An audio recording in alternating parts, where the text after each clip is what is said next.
Guess who? Could you imagine a world if we didn't have any bones? Yeah, no, I didn't say boner. If we didn't have any bones, damn, what would life and work look like if we didn't have bones? No, just no bones at all. We have no bones. We're just a pile of blob. Listen, today we explore the wild scenario of life without our skeletal foundation. Guess where? This morning. Mornings in the Lab with Keith. Yeah, it's me, Keith and Friends.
I'm Keith Bilous, and welcome to the only morning show that helps you get your ass out of bed.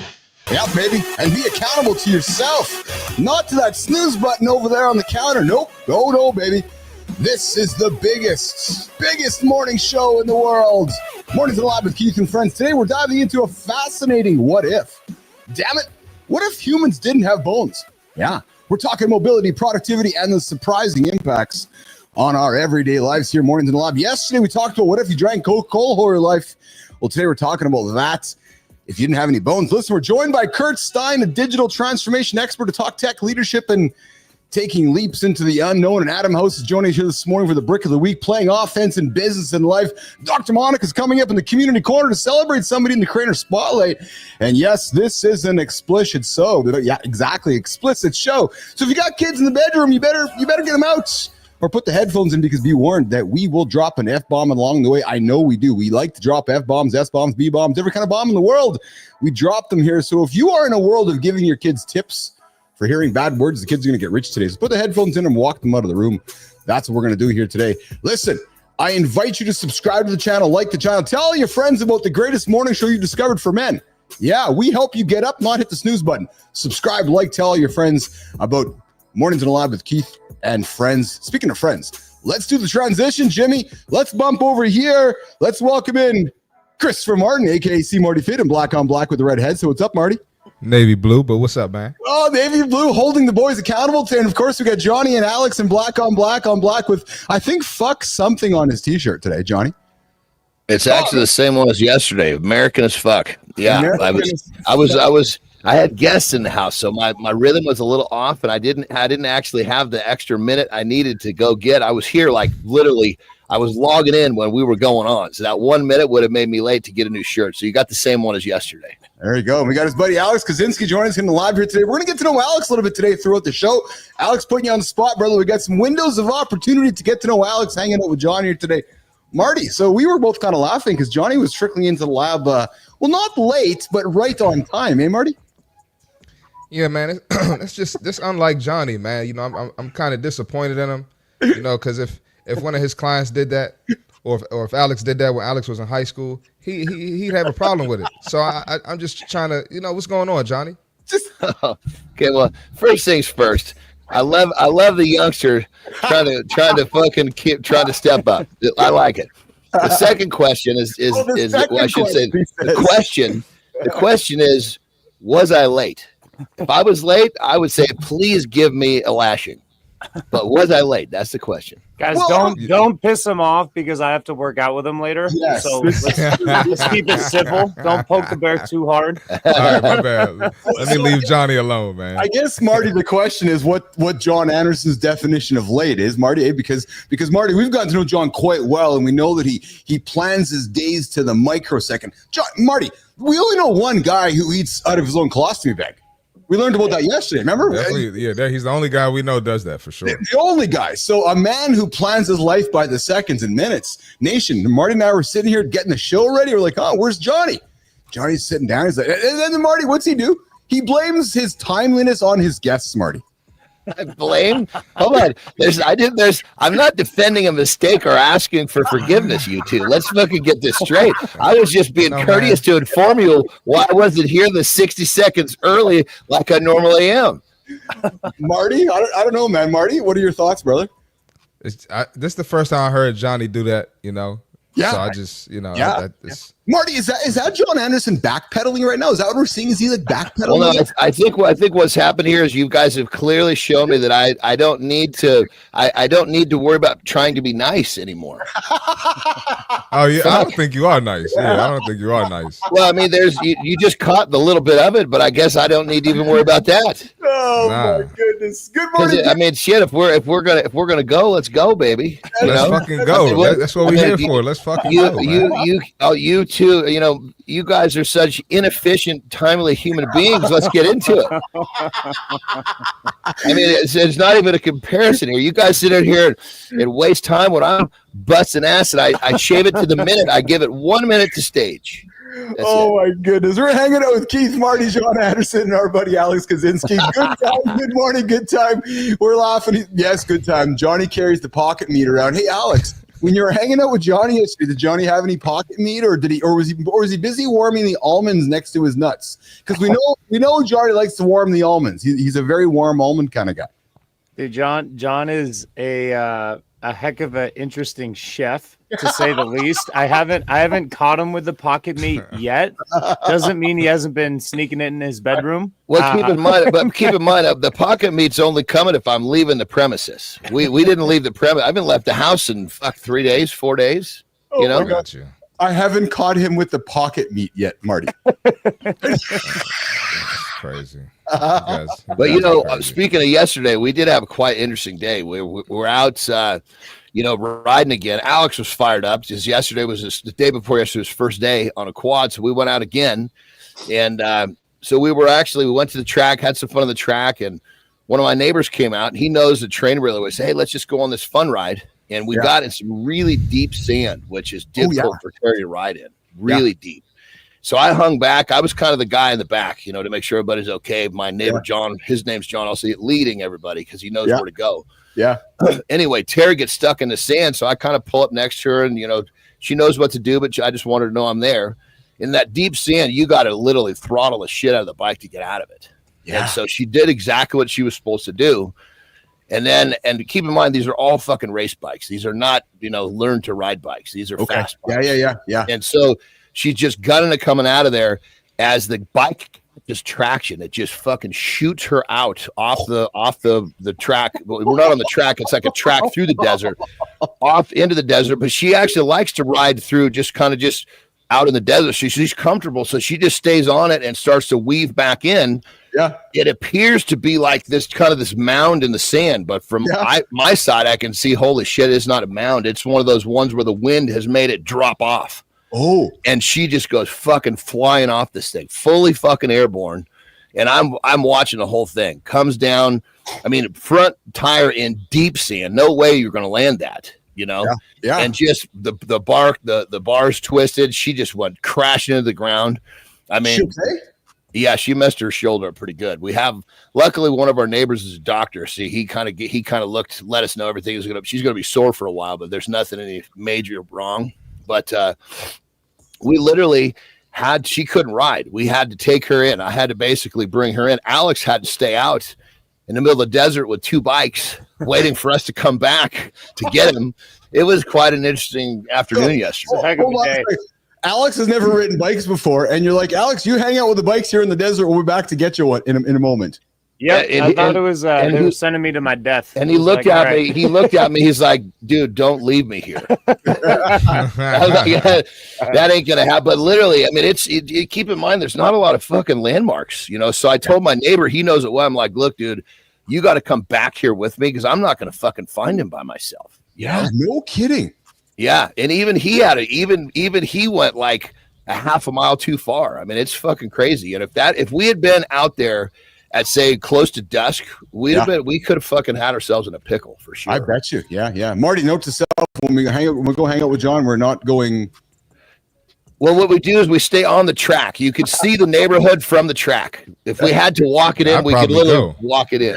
Yeah. I'd probably go. I like all that type of shit. Let's go, baby. Let's go. We got the lake in the back. We got the track in the front. Man, it's nothing but fun, baby. Oh, we're going to do that. We're going to do it. Yesterday, we dug into the hot topic of what if you lived on Coca-Cola. Today, we're going to talk about what if you didn't have any bones. Let's think about what would happen if we didn't have a skeleton. John Anderson, could you imagine trying to sit up straight? Marty, could you manage just walking without bones? Our bones give us structure, they protect our organs and allow us to move with purpose. Without them, we'd be like a big blob, a big jellyfish, collapsing under our own weight, unable to stand or function. And listen, it's not just physical. Imagine the psychological effect of losing stability. Jimmy, producer Jimmy, could you imagine how would it affect your confidence and your sense of security if you had no bones? Like, seriously, what would happen to our loss of foundation? Johnny, Marty, Alex, have you ever thought about not having any bones? Well, here's the thing, brother. What people don't understand about being strong is your skeletal structure is it's the foundation. Yes. I mean, when you lift heavy shit for a long period of time, they actually have taken pictures of the bone. It's all porous, like little miniature holes, right? When you lift heavy shit for a long time, those holes fill in and your skeleton gets stronger. So it's not just your muscles that make you strong. The bone density, the tendon strength, the skeletal structure is the fucking foundation. So, I mean, I don't even think it's possible. If we think about it, Johnny, we had a good conversation a couple of weeks ago about the world's strongest man. What was his name again? Eddie Hall. Eddie Hall. Yeah. And we talked about, remember you were talking to us about the size of his tendons, right? And for a man that size to carry that kind of strength, how big his tendons are, right? So it's tendon, bone density, the whole fucking thing, and here's the thing, it's a time, we always talk about consistency. The longer you lift shit, heavy shit especially, the more this is going to develop. It doesn't happen fast. So when you got guys that are in their 50s and 60s that have been lifting their whole fucking life, the skeletal structure is just insanely strong. Yeah. All right, listen, we got our guest Kurt Stein hanging out in the green room waiting for us. Dr. Monica's in the green room waiting for us. Guys, so Kurt Stein was one of my first OG. Sorry, Marty. One of the even earlier OGs around. But Marty, I'll give you credit, man. You show up all the time. Stein, I've knocked on Stein's door many times. Come on, man. I'm day one. I don't care who was before that. I'm the day one. No argument there. No argument. Real quickly, how long were you two kicking the fucking can down the road before I showed up and brought some life into this motherfucker? I told you don't poke the bear. Like 3-4 months. It was definitely a few months before Anderson showed up. Marty, he shows up and fuck, the guy hasn't left yet, Marty. Is he going to leave one day or? Yeah, get the fuck out of here, Johnny. No, I'm playing. see, I'm like a fucking cheap suit. Once I'm on you can't get me off. Oh, there we go. Okay, here's what we're going to do. We're going to do the accountability check-in. We're going to bring in Kurt Stein. We're going to check in with Kurt about his morning routine. I'm going to catch up with Kurt. I haven't talked to Kurt in a while here, so we got Kurt about 15 minutes today. We're going to catch up. He's an AI expert, the world of it. So, Marty, I'm loving bringing Kurt in because John's going to look at the camera like this. He's going to be, where's the fax machine? Right? So Kurt's going to talk fax machines and AI. And hey, boys, later on in the show, I got a question for you guys. And Jimmy already answered for me. Alex, question for you first, brother. Do you pee in the shower? Oh, fuck. That's a ridiculous question. Christ almighty, man. If I got to, I'll pee in the sink. I used to piss in the sink in my dorm room all the time. Who's walking down the hall to go to the bathroom? And it wasn't me. We all did it. Do you pee in the shower, wash your body, and brush your teeth all at the same time? Well, you're not peeing on yourself, for Christ's sake. You're not peeing at you. I mean, you're peeing down the drain. We're going to talk about that later on in the show. And then, of course, we're going to get into the conversation about what if we didn't have any bones. And then we're clearly going to have a conversation. Is it safe? Is it clean to have a piss in the shower? Jimmy, let's get these guys out of here. We're going to bring Kurt Stein up in 90 seconds. Before we do that, we're going to do this. Yes. Accountability check-in with Uncle Keith here. Yeah. Today we're talking about foundations. What's one foundational habit you could get up and strengthen today? Just like your bones. Yeah. Think about specific actions that will directly improve your quality of life. What is it? Getting at least 7-8 hours of sleep at night? Is it doing life expectancy work with your partner? Yeah. Or is it committing to a daily 30-minute walk? Listen, you do 30 to 45. I've been recently doing 30 minutes. What the fuck's 30 minutes? I can find an extra 15 minutes in the day. So I now crush 45s. Can you practice gratitude journaling each morning? Maybe you can allocate focus time for learning or skill development daily. Just like our bones support us, these daily habits, these habit stacking give us essential structure. We need to go stronger in every aspect of life. So listen, let us know in the comments which foundational habits you're focusing on today. What are you going to do? You're going to pee in the shower? Are you going to brush your teeth in the shower? What's the foundational habit that moves you forward? So listen, whether it's improving your physical health, sharpening mental skills, or leveling up professionally, everything starts with that foundation, the solid foundation that sets your day. Here, Mornings in the Lab with Keith and friends. All right, Jimmy, so here's what we're going to do here. We're going to bring up our friend. We're going to bring the whole crew up here this morning. Johnny, Alex, Marty, and I'm going to do something here that we're getting better at this, guys. We're going to do this here. We're going to introduce our friend here. We're going to introduce this young man. So we got a fellow who has been in the lab before, and I'm going to do this here. There we go. He's a consultant and digital transformation expert, and he is joining us all the way from, I believe he's joining us from somewhere around the New York City area. And is that where you are, Kurt? That's right. Born in New York and then moved to New Jersey. Oh, do we have Kurt? Yeah. He's muted on. Yeah, I think we got to get Kurt. Kurt, we got to get you unmuted on your vertical stream there. And so while we're doing that, I'm going to keep introducing Kurt to the show here. So Kurt is we can hear him. All right, here we go. Awesome. Gotcha. He's an IT consultant, digital transformation expert. He's got a career journey through AT&T, Vista Tech Solutions, DCT Strategy, and he's currently part of DCT Strategy Services, strategic assessment, enterprise expertise, technology planning, execution support. He's part of education and continuous learning here. And Kurt is a personal interest in martial arts, self-improvement. His areas of expertise are AI, and he's got thoughts on AI in the future. Kurt's joined me in the lab before, and I'm more than excited to bring in our friend, Mr. Kurt Stein. Yes, Kurt! How are you, brother? Great. I love coming back. I love the first show. I love everyone going forward. You guys doing a great job. Oh, man. I'm hugely respectful, a big fan of yours, loving seeing your content on the LinkedIn feeds. And Kurt, Marty, I'm going to throw it to you again, brother. You did such a good job yesterday. We got this new morning question we ask every single guest for this segment. Christopher Martin, what are we going to ask Kurt Stein? Hey, Kurt, don't feel special. Don't feel singled out. We ask everyone, all right? Yeah. What is your morning routine? There we go. Yeah, it's waking up, being pretty darn tired, and then going right to the gym. And yes. There we go. Today is Bulgarian split squat day, and I'm kind of looking forward to it. Even though it's cold. Mercy. Come on, baby. Let's go. Let's go. Kurt's dropping the old school lifts in the gym here, Johnny. So you hear that? Your eyes you perked up, eh? You're like, oh, this guy's getting after it. Yeah, he's not just talking pop culture gym stuff. You know, he's getting down to the nitty gritty. Yeah, it works.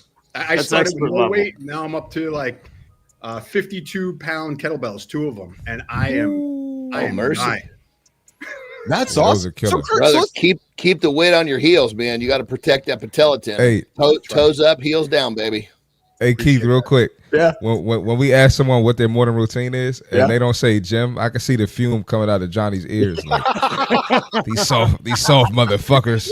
Well, you know, all I want to see is I just want to see some level of self-improvement, whatever that is. You know what I mean? As long as it's moving in self-improvement direction, I'm happy. I agree. If the gym is their jam, that's perfect. If not, whatever it is, that's all I want.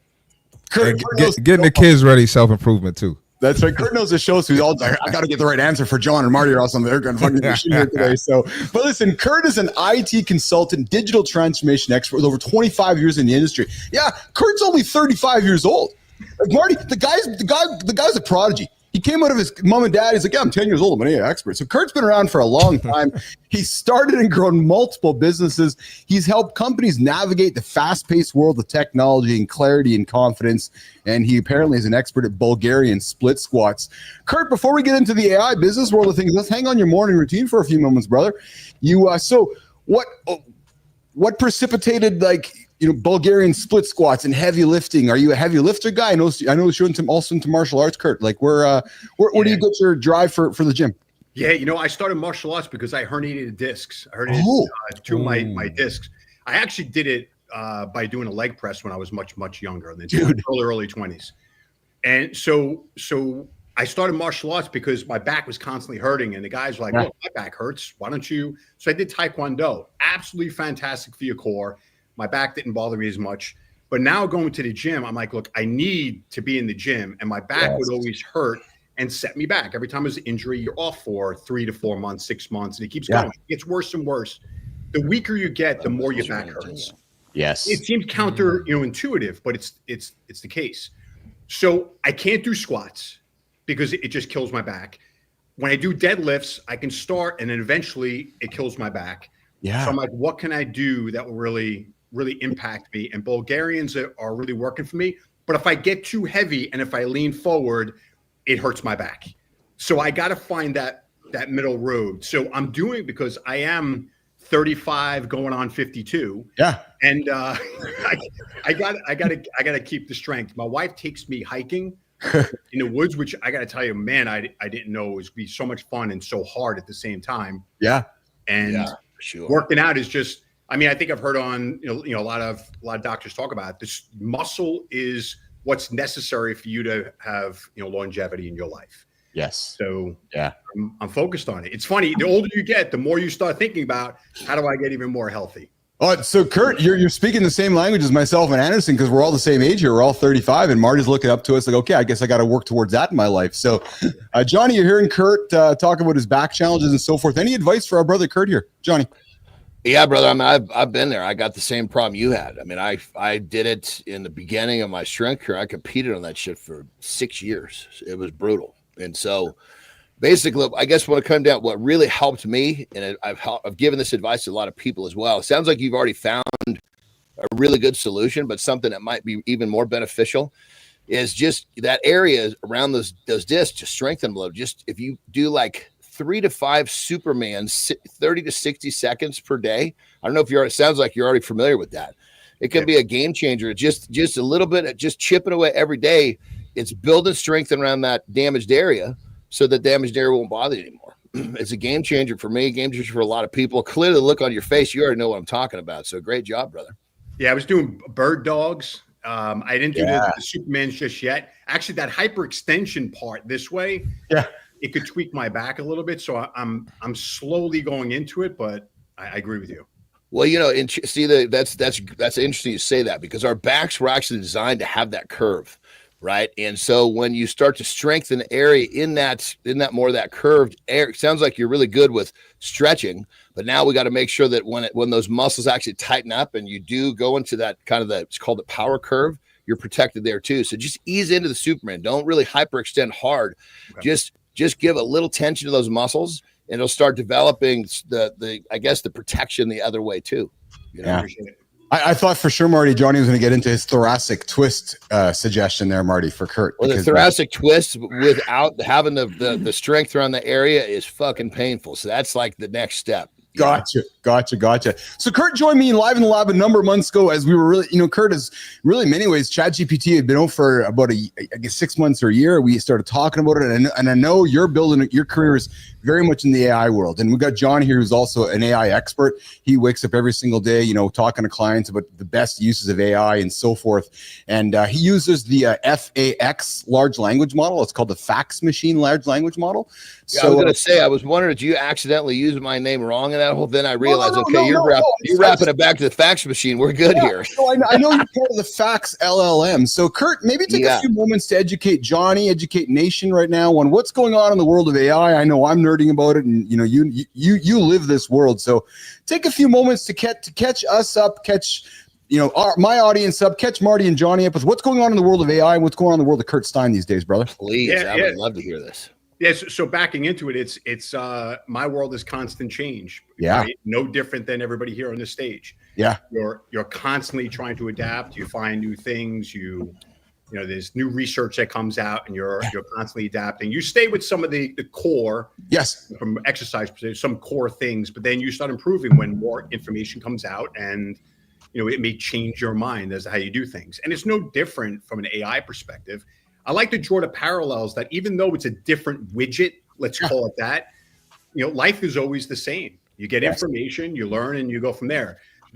Just to to really go from a basic perspective, ChatGPT became so popular when we first spoke because it was able to give like almost a human reaction. Yes. Human response to a question being asked, which it wasn't like that prior. It was being used in businesses, but it wasn't mainstream. And when Keith and I first spoke, we were talking about ChatGPT, where you put the information in there and it had this intention algorithm where it remembers.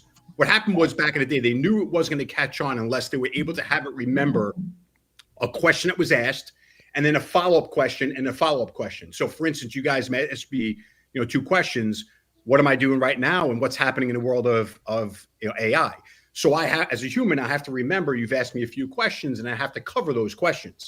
In the past, you would ask a question of AI, it would respond to you, and then you'd ask another question, but it would never remember the first question. Yeah. Because humans, we can have a normal conversation and maybe bring it full circle. So Google, actually was a few guys from Google that came up with the attention algorithm, which would remember what was asked. Oh, prior. really? And that is the reason why it is taken off. And when you put a question into ChatGPT, especially now, or Perplexity or U.com, is you'll ask a question, it answers your question, you have a follow-up question, it remembers the first question. And you can even test it out by asking something about somebody else. Yeah. Like, this person's doing this workout, blah, blah, blah. It'll respond as if it was talking to you because it remembers what you asked earlier on. So to simplify it, the great part about it is you can have a conversation with it like somewhat of a coach, ask questions and get responses. So an example would be from a workout world. When I'm in the gym and you know what, my patella was bothering me when I was doing Bulgarian split squats. I'm like, wait, what happened here? I've never felt this before.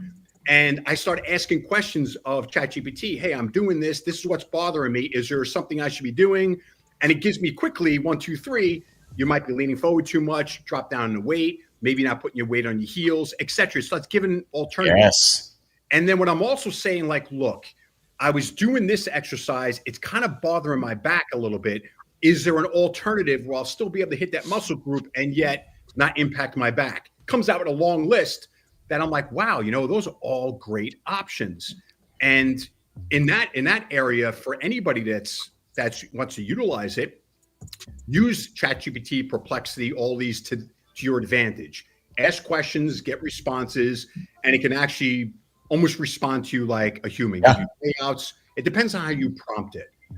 Where we're going in the world and what's really talking about now is the AI agents. Yes.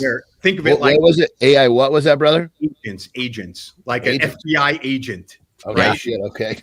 So to simplify it, think of it like a bunch of drones that would go out and execute something on a command. You could send out 5 drones and say, go hit this target, this target, and that target. And then, let me know what happens. Well, that's the world we're in now, where they've come up with agents where you can send out an AI agent to go get information. An example would be, go get me a workout routine for a 52-year-old guy with back issues. We'll develop the routine, a 6-week program that will protect his back and will give him results of losing weight or gaining muscle or whatever it is that you want to do. So next thing, hey, my marketing program, in order to get new clients into my business, is slowed down. Look at what I've done so far. Give me a few suggestions as to how I can improve on that marketing program. That's another agent. And you can have different agents doing different things at the same time. And a lot of companies now are starting to talk about it. Salesforce talking about it. Microsoft is starting to announce that their AI agents are going to be included in Microsoft Copilot, et cetera. So that's the next stage. And then if you look at what also is happening out there in robotics, yes, you have Elon Musk and Tesla talking about what things crazy.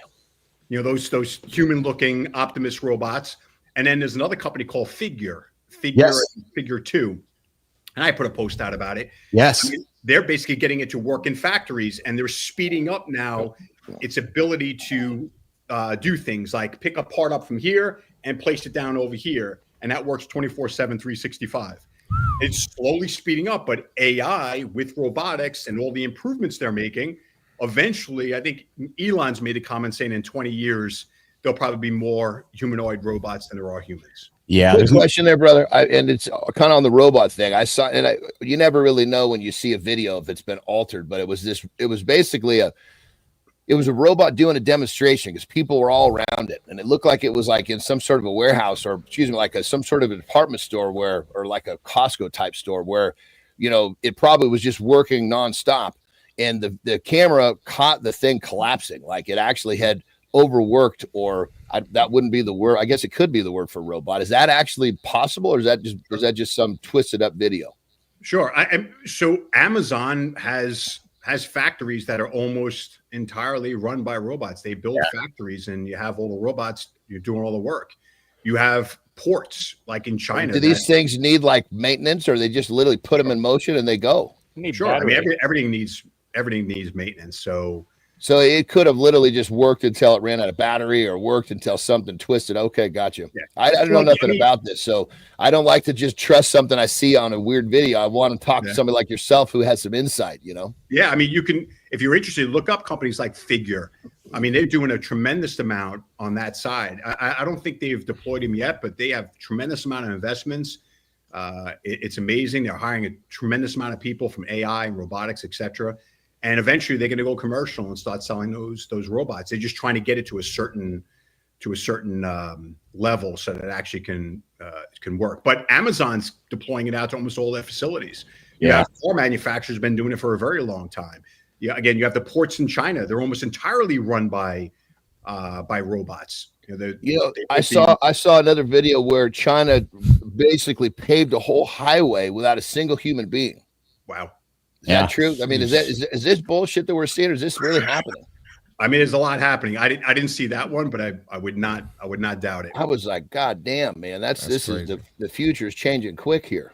Yeah. You're hanging out with Keith, Marty, John, and our guest Kurt Stein. We're going to bring Kurt back for a further discussion here. Mornings in the Lab with Keith and friends to talk robots, talk AI. Kurt joined me months ago live in the lab. We brought him back here this morning to do a quick catch up. And we can have long conversations with Kurt. Kurt, can you come back and hang out with us again longer next time? Anytime. Awesome. I know I wanted you to drop in for a quick catch up to say hello and get your morning routine on the books, and you drop some nuggets. Listen, where can Business Athlete Nation find Kurt Stein to connect with you? And there's guys out there that want to get past their fax machines and into the world of AI. Tell them how they can connect with you, Kurt. I mean, LinkedIn, if they're on Kurt R. Stein, or I'm on Instagram, Kurt R. Stein. I don't put a lot of stuff up there, or just email me, kurt@dctstrategy.com. Awesome. Kurt Stein, our resident AI expert. He's here often. He's in the lab. He's on LinkedIn. You can find him. We're going to bring Kurt back, I think, over the next couple of weeks here. Kurt, have a wonderful Thanksgiving week, my friend, and I really appreciate you hanging out with us. And listen, from me to you, I'm very, very grateful for your support of what I'm building here. You've been a big fan of the show, and I'm really grateful for that. So thank you, my friend. You got it, guys. Thank you, Kurt. Appreciate Much you, Kurt. Appreciated, brother. All right. We got Adam House patiently waiting for us. Adam and I are going to go on a 20-hour journey together. Yeah, we're going to tell you guys that in a couple of minutes. Marty, you got a fit tip. Let's get it. Let's do it, brother. All right, let's get it.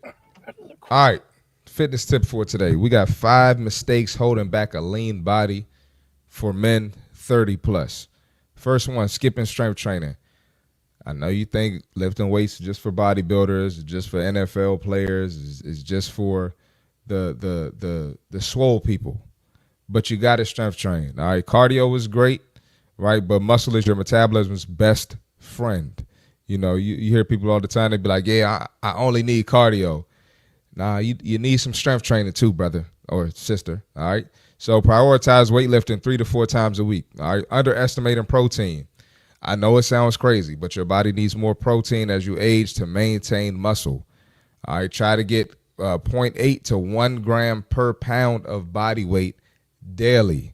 A lot of people will think, well, I never lost weight, increasing my protein intake. Well, you never lost weight, prioritizing building muscle and strength training either. So this is going to be something new for you, so don't overlook it. All right. Ignoring stress management. Stress raises cortisol, which can increase your belly fat. All right. Use exercise, mindfulness, downtime to keep your stress in check. Stay stress-free. Not prioritizing sleep. You got to sleep. What Johnny say, if you don't sleep, you don't get to train. So poor sleep is going to disrupt your recovery and your hormones. So it's going to be harder to lose fat. Try to get 7 to 8 hours of sleep every night. And we know that's not realistic for everyone, but try your best. All right. Overlooking daily movement. Hitting the gym is key, but you got to stay active all day. Get your steps in, get your stretches in, do whatever you need to do to keep that metabolism going. So building and maintaining that lean body, all right, that means you got to focus on habits and not quick fixes. Let's get to work. That's the fitness tip for today. Today with Christopher Martin. See Marty Fit, 8:30 Eastern time every day here. Mornings in the lab with Keith and friends. All right, we got my friend Adam House joining us here. It's funny, you boys. Adam and I were texting a couple days ago, and Adam's like, "Hey, how close is Whitby to you?" I'm like, "Oh, I don't know, 20 hours." He's like, "Oh, I thought Canada was just all one big city." I'm like, "Oh, we'll just meet you down the road there, Adam." Nah, that's my bad. Go ahead. No, I was just gonna say, like, I don't. Yeah, I mean, you just think of Canada as just one place. So my son has a hockey tournament in Whitby, and it's like asking someone like, "Hey, I'm going to be in San Francisco," and they're in Dallas. Yeah. So I figured he'd just buzz on over. That's I was going to say, Keith, when I was leaving your place, and I had to stop in Toronto. Yeah.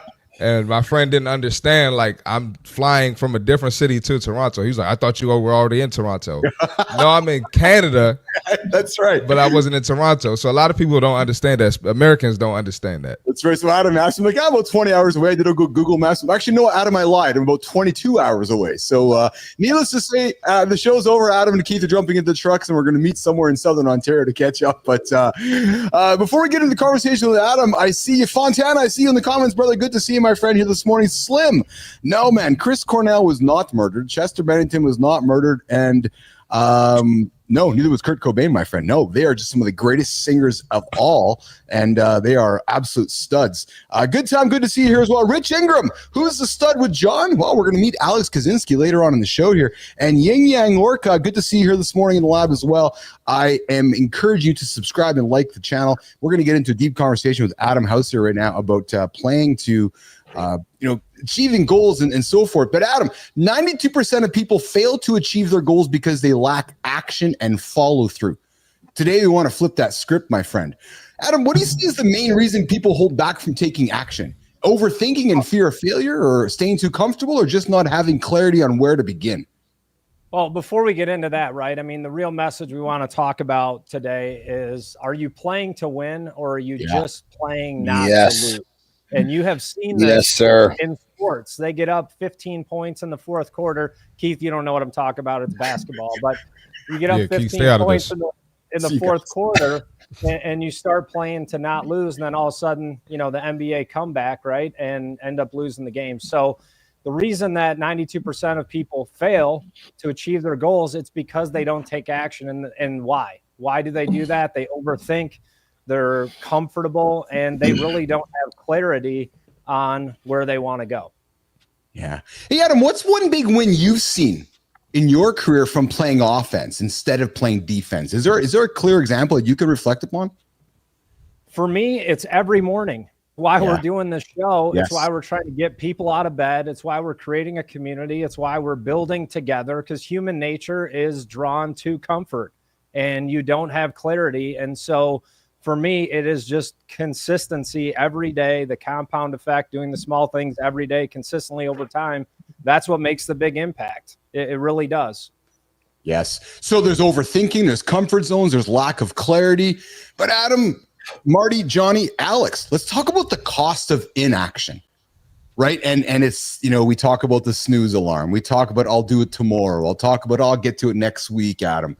There's somebody listening right now to you that is that you come on the show every single week, and I've learned through my experience that we got to say things a number of times before something hits somebody, right? And there's somebody who right now who's been listening to us who hasn't acted. How can we give some encouragement to lean into the cost of inaction, Adam House? Well, I'm going to tell you, inaction is still an action. You hit the snooze button, that's an action. You choose not to get out of bed, that's an action. Yes. Yeah.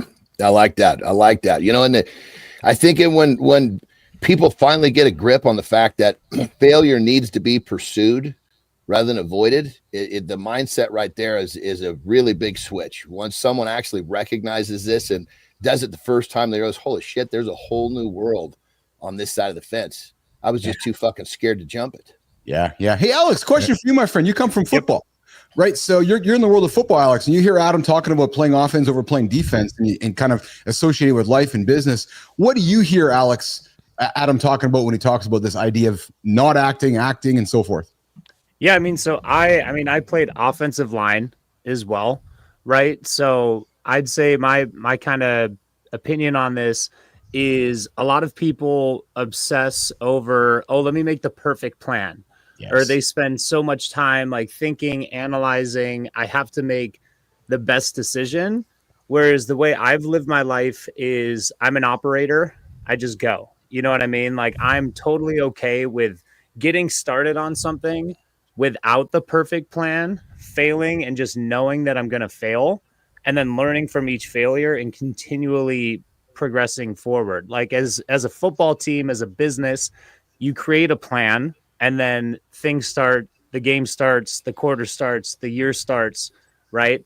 And then pretty much the second you start the game or your new business year, some shit goes wrong. You know what I mean? And then it's your ability to adapt, react, and then adjust and continue forward to keep going. So I've noticed a lot of people, especially my generation, kind of 35 and under, are so obsessed with, oh, I can't make a decision. I'm not sure if this is the best plan. I'm like, I don't care if it's the best plan.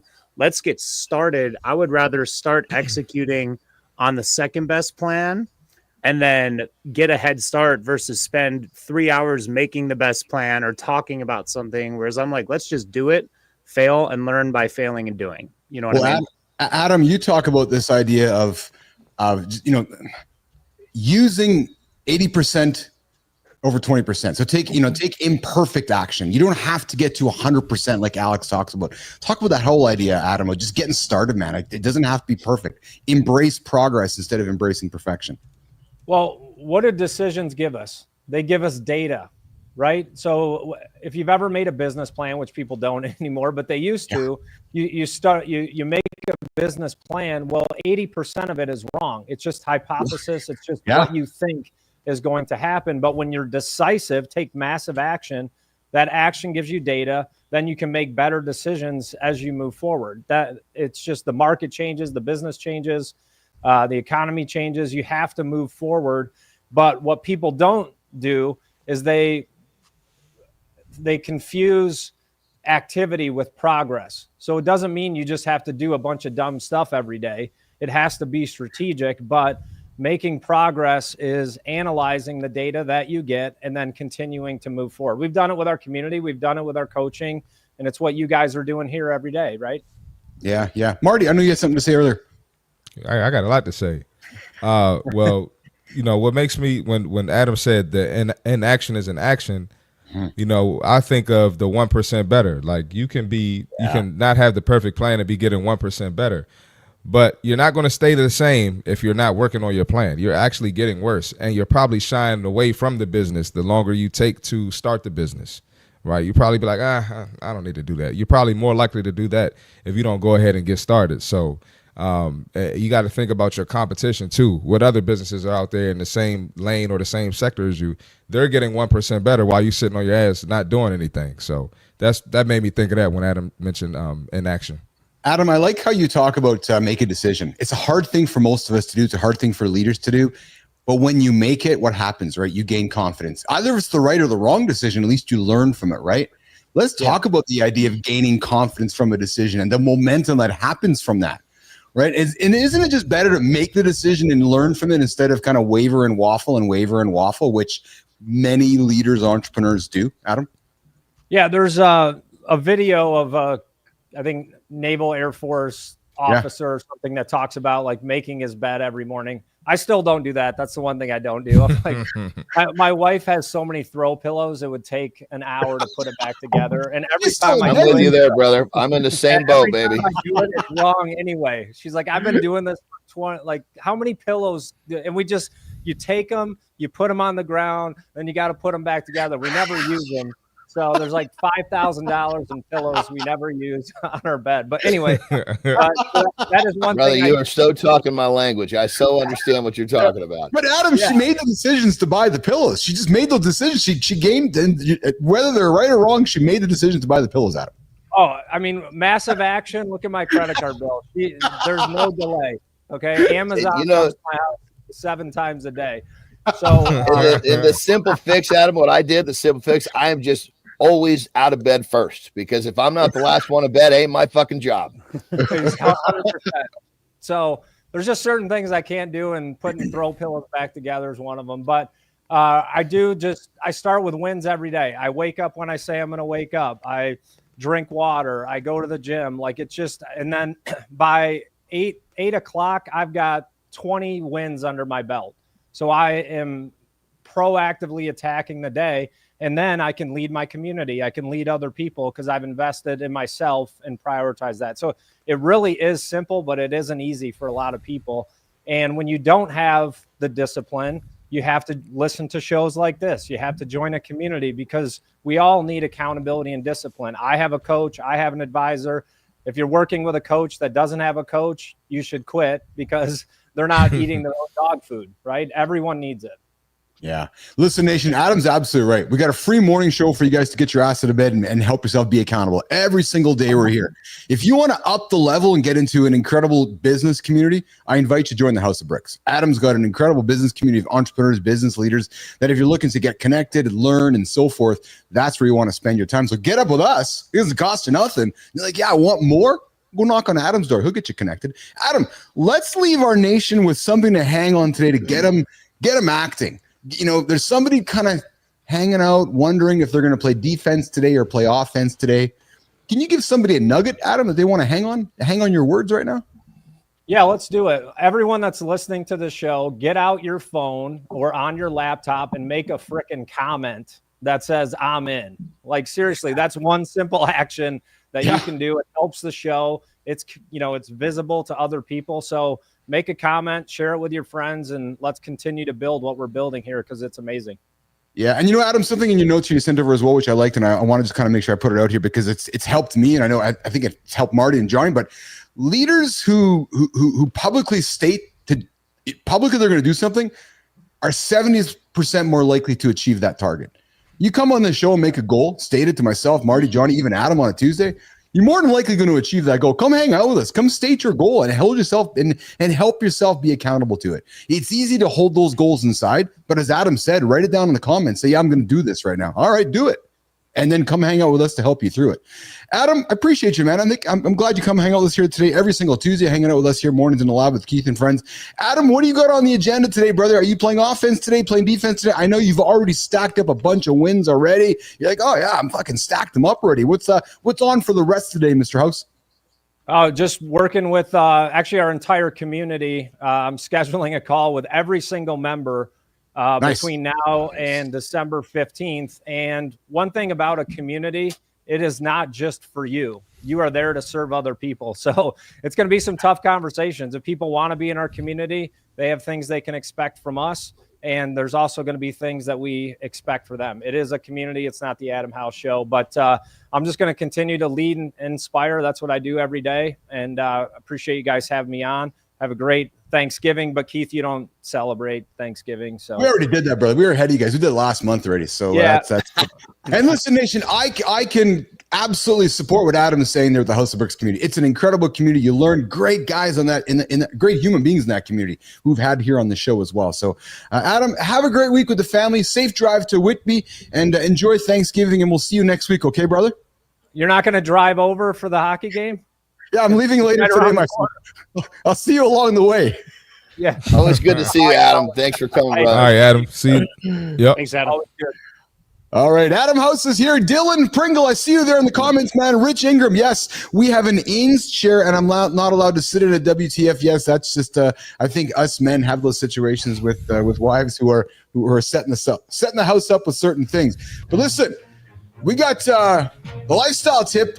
And then Alex, we're going to come back and we're going to come back and get to know you. We're going to throw some questions on the table and get to know Alex Kaczynski, the stud sitting next to John Anderson. You know what we got to do? We got to actually bring him on the show when he's not sitting next to me too. I 100%, my friend. That way we can each have a frame and fit in it without snuffing. Yeah, we are both like fucking sweating. We are both sweating fucking profusely right here to fit in this screen. I know. Me and Marty are loving it. Go get it, boys. All right, the lifestyle tip. sometimes you just got to say, fuck it. But think about that phrase. Don't use it like all these weak bastards who say it, fuck it, I'm going to go do the shit I know I shouldn't need to do. Say, fuck it, I'm going to try something I've never done before.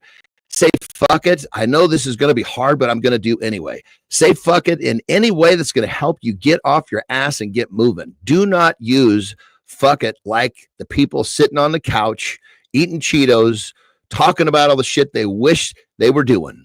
Fuck it is a powerful term, but you got to ask yourself a simple question. How are you using the phrase, fuck it?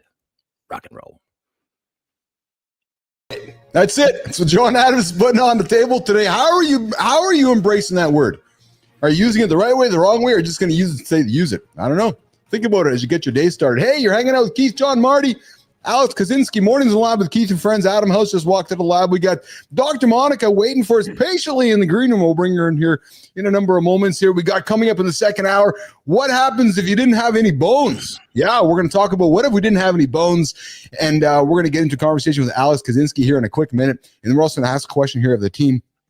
Do you pee in the shower? Do you multitask in the shower? Is peeing in the shower healthy? We're going to have that conversation in a couple of moments as well. But listen, boys, let's continue the chat with Alex Kaczynski, John Anderson's dear friend, mentee.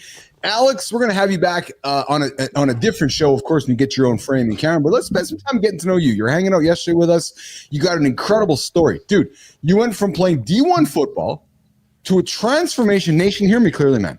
This dude went from playing D1 football to losing 115 pounds. Now, some of you guys that are rolling over right now, they're going, yeah, I've lost 10 pounds, 20 pounds, 30 pounds. That's awesome. Jack Dugan. Can I just interject real quick, brother? He didn't starve himself to do it either. Oh, I love that.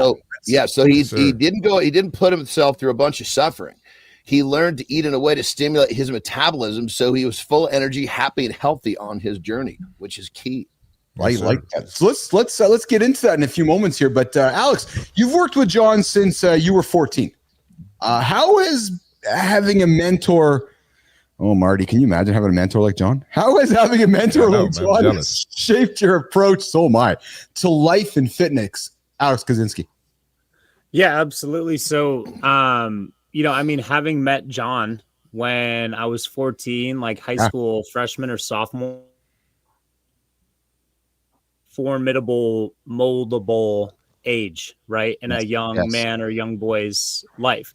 Yeah. So for me, it's completely set and changed my mindset and outlook on life. Like I have two great parents too, but being able to work with John at such a young age, and he essentially helped me set habits that set me up for success athletically, but now that my athletic career is over, set me up for success in real life, right? Like essentially being able to look at something that's incredibly challenging, whether it's some kind of workout, whether it's some business thing you have to do in the day, whether it's some life thing you have to do in the day, and just being able to take that right on the chest and be like, all right, like let's effing get to it, has been a difference maker in me in my entire life. You know what I mean? And I try to be as humble as I can be, but that being said, like I'd say if I have one superpower, like what's my superpower in life, it's that I'm able to literally outwork any other person, period. You know what I mean? Like I can literally just change my mind, like my mindset, where I kind of get into this Terminator mode, and I'm like, okay, I will outwork you. I will not leave this gym until you've left, and then I'm going to work 30 more minutes, right? Or take it in the business world, right? Like I remember I was working for the Oakland Athletics, right? Yeah. Doing sales for the Oakland A's. Yeah. And like, okay, like I might not be the smartest guy. I might not have the best college degree. I might not have the most experience, but I'm going to show up before every single other person in the office, and I'm not going to leave until every single other person in the office has already gone home and they're at happy hour. So while coworkers are at happy hour, I'm still closing deals. Yeah. You know what I mean? And that's just been like night and day. And just so he became the number one salesperson for them too. So I'll pump him up, because I don't know if he was going to say that, but he literally he became their number one salesperson with that work ethic. 3x the revenue of group average simply by outworking every single other person in seat. You know what I mean? I was maybe not the most efficient.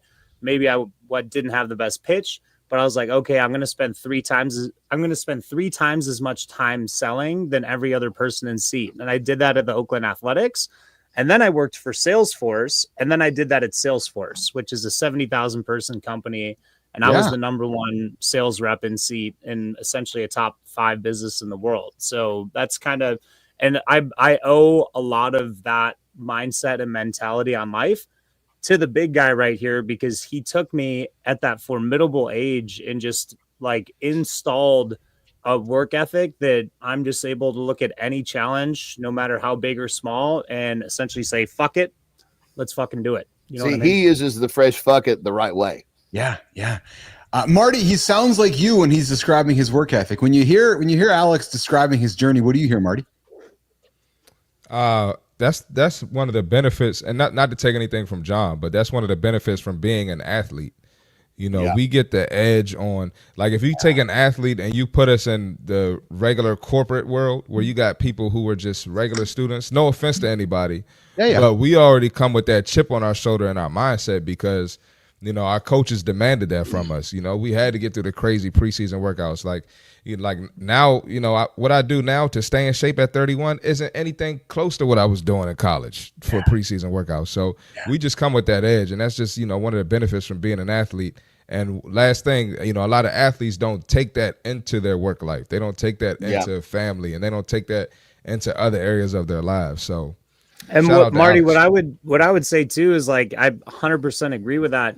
And I've taken anything I've done post-collegiate athletics, and I can just go in with the mindset, well, this isn't going to be as hard as college football. Like, some people are like, oh, working a 9 to 5 is so hard. This is the hardest thing I've ever done. And I kind of laugh inside my head where I'm like, this isn't hard. I'm like, you're not like, I'm like, what? Like, you don't even have to do like 100 sprints before 7 a.m. and then go do your day. You know what I mean? And one of the things I did with Alex and his brother, you know, his older brother who played, you know, Cal rugby, is they didn't, you know, basically they were just exposed to me and what I was teaching them, what I was having them do. So I had their standard of what difficult was so high. The volume of what they could do, you know, was so big and great and larger than what most people were doing. Both of them showed up in their college strength rooms and their weight rooms, looked at the board in terms of what they had to execute, and was like, I can go full bore through this because I'm used to doing way more. And because of that, they instantly gained this massive like confidence because they showed up right away knowing that they could outwork the people in the weight room. You know, Alex showed up and was, I think it was just a few weeks in, got put with the more advanced lifters as a freshman. Yeah. Hey, you're hanging out with Keith, Marty, John Anderson, and Alex Kaczynski. Normally this time we have Minefield AJ Zeglin, but AJ's on his way down to the States for their family. His son Boston's got a hockey situation down there this week, got a tournament. So we're connecting with Alex Kaczynski. Alex, you know what I love about your story? And John, I'm going to look at you, brother. You know what I love about Alex's story is that people often don't think they can be taught habits or be taught how to work hard. Not the case. Like Alex came in, and Alex, how old were you when you met John? 14, 15. Yeah, and what are you now? 30, 31? 28. 28, okay, yeah. So I find this fascinating because, you know, you got introduced to John's work ethic. You got introduced, and John always says you can tell, but kids don't do by telling, kids do by seeing. Right. And you learned work ethic and you learned habits by being put into an environment. But most importantly is because you wanted to succeed. There's a difference there. Right. So your want connected with somebody showing you how to stack habits, magic happens. Yeah. You know, brother, I got to say, it's when it comes down to it, like with Alex, my number one job was to help him understand how capable he was. Interesting. Because I knew that he could do more than what he believed because he'd never been put in an environment where he was stretched out. And it's not just him, it's every person on the planet. Most people have this limiting belief. Yeah. Well, as soon as they meet someone or a situation, you know, you find people that, you know, they get, you know, stuck in some goofy situation. It's life or death. And they do this just amazing thing. And people can't believe that they did it. Well, it's because they were going to survive. That's what they had to do to survive. And basically their limiting beliefs were taken away because, okay, I got to survive. It's not what I think I can do. It's what do I need to do to survive? So on more of a realistic level, that's pretty much what I did with Alex, is obviously at 14, he was filled with what everybody else believed he was capable of. And what I love about it too, John, is that it shows the power of mentorship. It shows the power of showing somebody what is possible, what is achievable, right? And I it encourages me, right? You take a young man, take him under the wing, who's clearly he had an attitude that you recognize, John, that he wanted to excel. And you just had to learn. And we talked about it yesterday with Rodney Lawson, right, Johnny, Marty? It's learning what buttons to push to get Alex to that next level. Yep.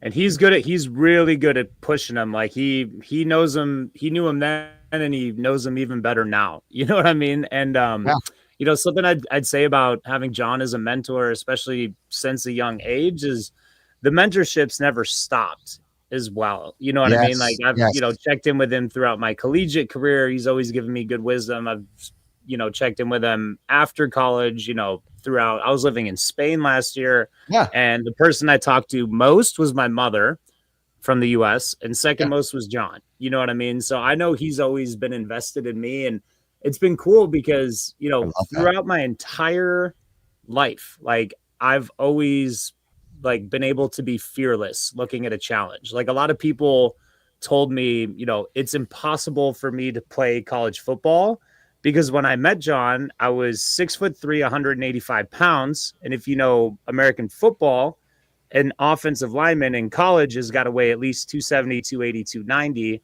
So people are like, you're just not big enough to play college football. You're not heavy enough. And I was like, well, I can put on 100 pounds. And a lot of people are like, you have to put on 100 pounds. And I'm like, yeah. So I gained 100 pounds, mostly muscle in high school working with John. Like I came in like a twig, my neck's this big, right? And then I leave and I look like a fucking wildebeest, for lack of a better term. And then, by the time I'm a senior in high school, I played the entire game, offense, defense, special teams. I'm the heaviest guy on the field. I'm the strongest guy on the field. And I'm in the best cardiovascular shape on the field because working with John, I've 3x the amount of work every other kid's put in the weight room. And now I can just 3x the work of anyone who's a peer in the business world and the life world. And like a lot of that is due to working with John from a young age. You know what I mean? So it's a beautiful thing. Yeah, we're hanging out with Keith, John, Marty, and Alex Kaczynski. We're getting to know Alex here. Good morning, Jack Dugan. I see you there. We're coming up on the second hour here. Morning to the live with Keith and friends reloaded. We're going to get into what if you didn't have any bones, but Marty's got to leave. Marty, got to rock and roll, bro. Yeah, I got to rock and roll. Hey, Alex, appreciate you sharing your story. Nice to meet you, man. Marty, right back at you. Nice meeting you. Marty, we'll see you tomorrow, brother. See you tomorrow, man. All right, pal. All right, Johnny. See you tomorrow, brother. Yep. Keep kicking ass out there, baby. Absolutely. All right, Marty's out of here. We're continuing with the second hour. Dr. Monica, get ready, my friend. We're bringing you up here in a few moments. We mentioned it earlier. This week, we are exploring 5. Yeah, that's 5. 1, 2, 3, 4, 5. Yeah. What if scenarios? Yesterday, we explored what if you only drank Coca-Cola? Could you imagine just drinking Coke? Just Coca-Cola. You got no teeth. You're all fat and shit. You just got diabetes. You're just rolling over and dying. Nah, drink water, man. Today we're talking, what if you didn't have any bones? And we're also going to talk in a couple minutes about, is it okay to pee in the shower? People wonder, Johnny, Alex, is it okay to pee in the shower? Dude, anybody that says they haven't pissed in the shower is lying. So we're gonna dig into that in a moment. In our first hour, we had Kurt Stein hanging out with us. We talked the brand new we talked about the brand new FAX large language model with John Anderson, teaching Johnny about the new large language models coming to the world here in the Chat GPT world and so forth. But good to see you, Jack. Good to see you, everybody here in the comments. All right, let's keep it going here. So, guys, Jimmy, first hour here as the show is starting, and I got this question. Before we get into what if we didn't have any bones. Hey, Dr. Monica, let's bring Dr. Monica on stage here, Jimmy. Dr. Monica. Hey, guys. Good to see you. Hey, Doc, how are you? Thanks for joining us. Thanks for having me. Good to see y'all again. Johnny, do you remember Dr. Monica? She was on the show a few months back.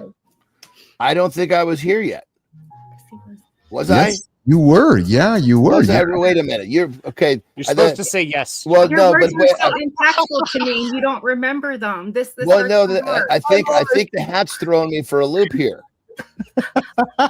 Because I saw you down. It's I could see you in the green room, and it's a kind of a foggy front, so I can't really. I'm like, look at this cool chick with the hat on. That was what I was thinking. I wasn't even really. And you notice I called you Doc. I didn't use your name. I wasn't really digesting the whole thing here, so forgive me. No worries. I'm just busting your chops. We're having fun with Dr. Monica here this morning. We're going to get to the topic of what if we didn't have any bones. Dr. Monica's playing the role of Producer Flynn this morning, all jokes aside. But Dr. Monica, I'm telling you, I'm just warning you. I got a topic we're throwing on the table for our show. We got a safe show, safe environment. And I would never want to put you in a position to answer the question, but we are going to have the conversation. Is it okay to pee in the shower? No, and I've been waiting for y'all to ask me. That's nasty. Because people are curious if it's okay to pee in the shower. Because with Dr. Monica, some people brush their teeth in the shower and it's a clean environment. So, I'm brushing my teeth and washing my body and I'm peeing all at the same time. Like, is that okay? Multitasking. It makes me feel like you have budget problems. That's a one task at a time sort of thing. One task at a time. Shower. Let's be honest. I have 3 brothers. I'm married. Who knows what happens? I don't. Okay, I remember, Dr. Mon. I remember you now. Okay, now that you start talking, this is crystal clear. Okay, now we're cooking. All right, Johnny, is it okay to pee in the shower, John Anderson? I mean, let's be honest. I say from the jump, I do shit that most people don't do, and pissing in the shower is one of them. Hell, in college, my roommate and I, we used to piss in the sink, so we didn't have to go down the hall to take a piss in the common bathroom. I mean, but here's the good thing, Dr. Mona. Don't get too. We ran the water before we started to pee, so it was okay. Totally sanitary. Yeah. At least they have the thoughts. I watched a show one time where a guy, he was in the desert. He killed a rattlesnake, ate the snake, and then used the skin, pissed in the skin, and drank his own piss. He said it was sterile. I watched him drink the piss right out of the snake skin. He choked it down. So, I mean, if you pee on your toes, how harmful could it be? So there are some that say that you shouldn't pee in the shower. But at the end of the day, doctors are saying it's really a personal preference. But some would argue that, what's the effect on your brain when you're walking? You get up and you're walking and you because you're so used to just standing up and peeing loosely, some would argue that you need to keep yourself constrained to peeing in the toilet so that you don't affect with water running with having to go for a pee. I see you nodding at Dr. Mike. You know what I mean? Like you hear the water running, it's like, I got to go for a pee. I mean, I'm just saying, I think if you get in the habit of peeing in the shower, you might get confused if someone comes and joins you in the shower and you're mid-pee. So I think that would be a problem. Well, I've been in plenty of community showers and we've all been peeing at the same time. So I've been there too. But check this out, right? So we're Alex and I are in the studio here at my house, and out this door, there's a bathroom. Out that door's outside. Guess where we've been going to pee during the breaks? Outside. It's the best part about being a man these days, honestly, is peeing outside. I'm like, I'll get arrested for that. I don't care. It's worth it. Like, and when it comes to peeing in the shower, it's not like a daily thing for me, but if I really got to go, what am I going to get out of the shower, pee, get back in the shower? And no, you just point and shoot right at the drain and you're good to go. You're fine. So it is more efficient. It is more efficient. The conflict comes from some who suggest, Dr. Monica, that but the shower is a place for cleaning yourself. It's a place for cleaning. Yet you're going and expensing yourself. But you're not peeing in the soap dish. You're peeing down the drain. Well, yes, this is true. Yeah, absolutely. I would not pee in the soap dish. I'll be totally straight with that. I want to pee down the drain. That's the only place I want to pee in the shower. If someone's peeing all over if someone's pissing all over the walls, okay, in the shower, okay, there's a problem too. I mean, if you're going to take a piss in the shower, do it the right way. There you go.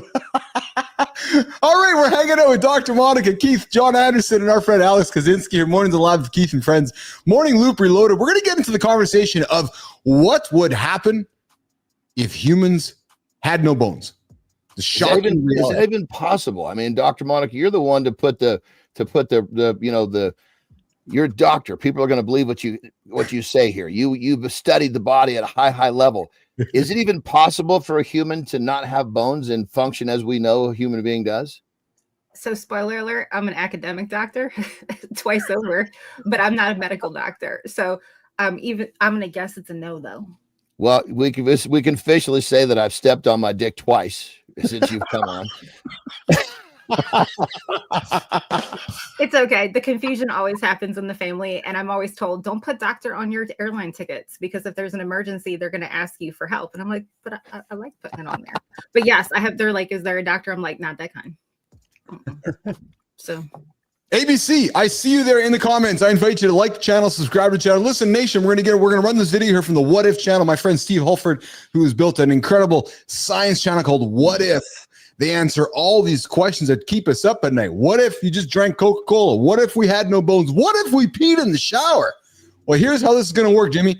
Just like yesterday, we're going to play the video. It's about 5-6 minutes or so, and we're all going to watch it. We're going to watch it collectively with Dr. Monica, the educational doctor, and myself and John and Alex. And then we're going to talk about what it would be like, because I'm curious, like Johnny, could we survive? Could we live without bones? I don't know. On ABC, stand up. Yeah. So ABC, let's hang around. Skeletal system is the basic structural frame of the body. You guys ever watch Shrek? Shrek was just a big blob. Huh? Yeah, but Michael Myers was inside him, so that's really? There's somebody is there somebody that's had the costume? No, I'm just meaning that anything that's associated with Michael Myers is going to have its own. It's going to break all the rules. All right, let's do this, Jimmy. Let's do it. I'm going to pull it up on the video on the vertical screen here. Let's run the video of what if we didn't have bones. Let's see what we learn over the next number of minutes. Let's watch it, guys. Let's do it. Boom.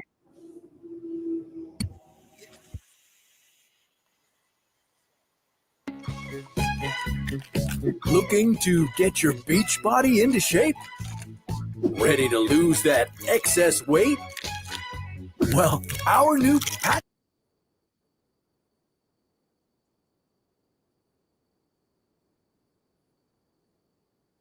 patented diet plan is for you. Today, we're going to get rid of your skeleton. You don't need your bones, right? What would your boneless lifestyle?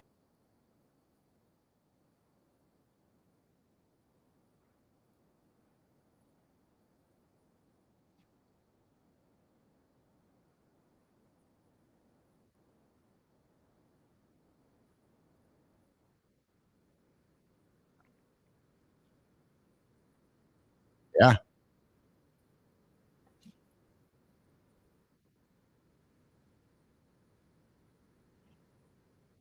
Skeleton inside of you. Your skeletal system is made up of bones, tendons, ligaments, and cartilage. It produces blood cells, stores and releases fats and minerals, and, supports the structure of your body. But don't worry, we're going to take that sucker right out. In fact, we're taking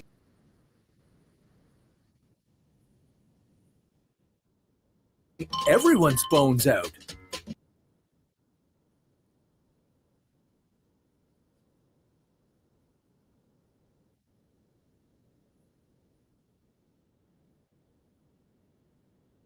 Well, now you can.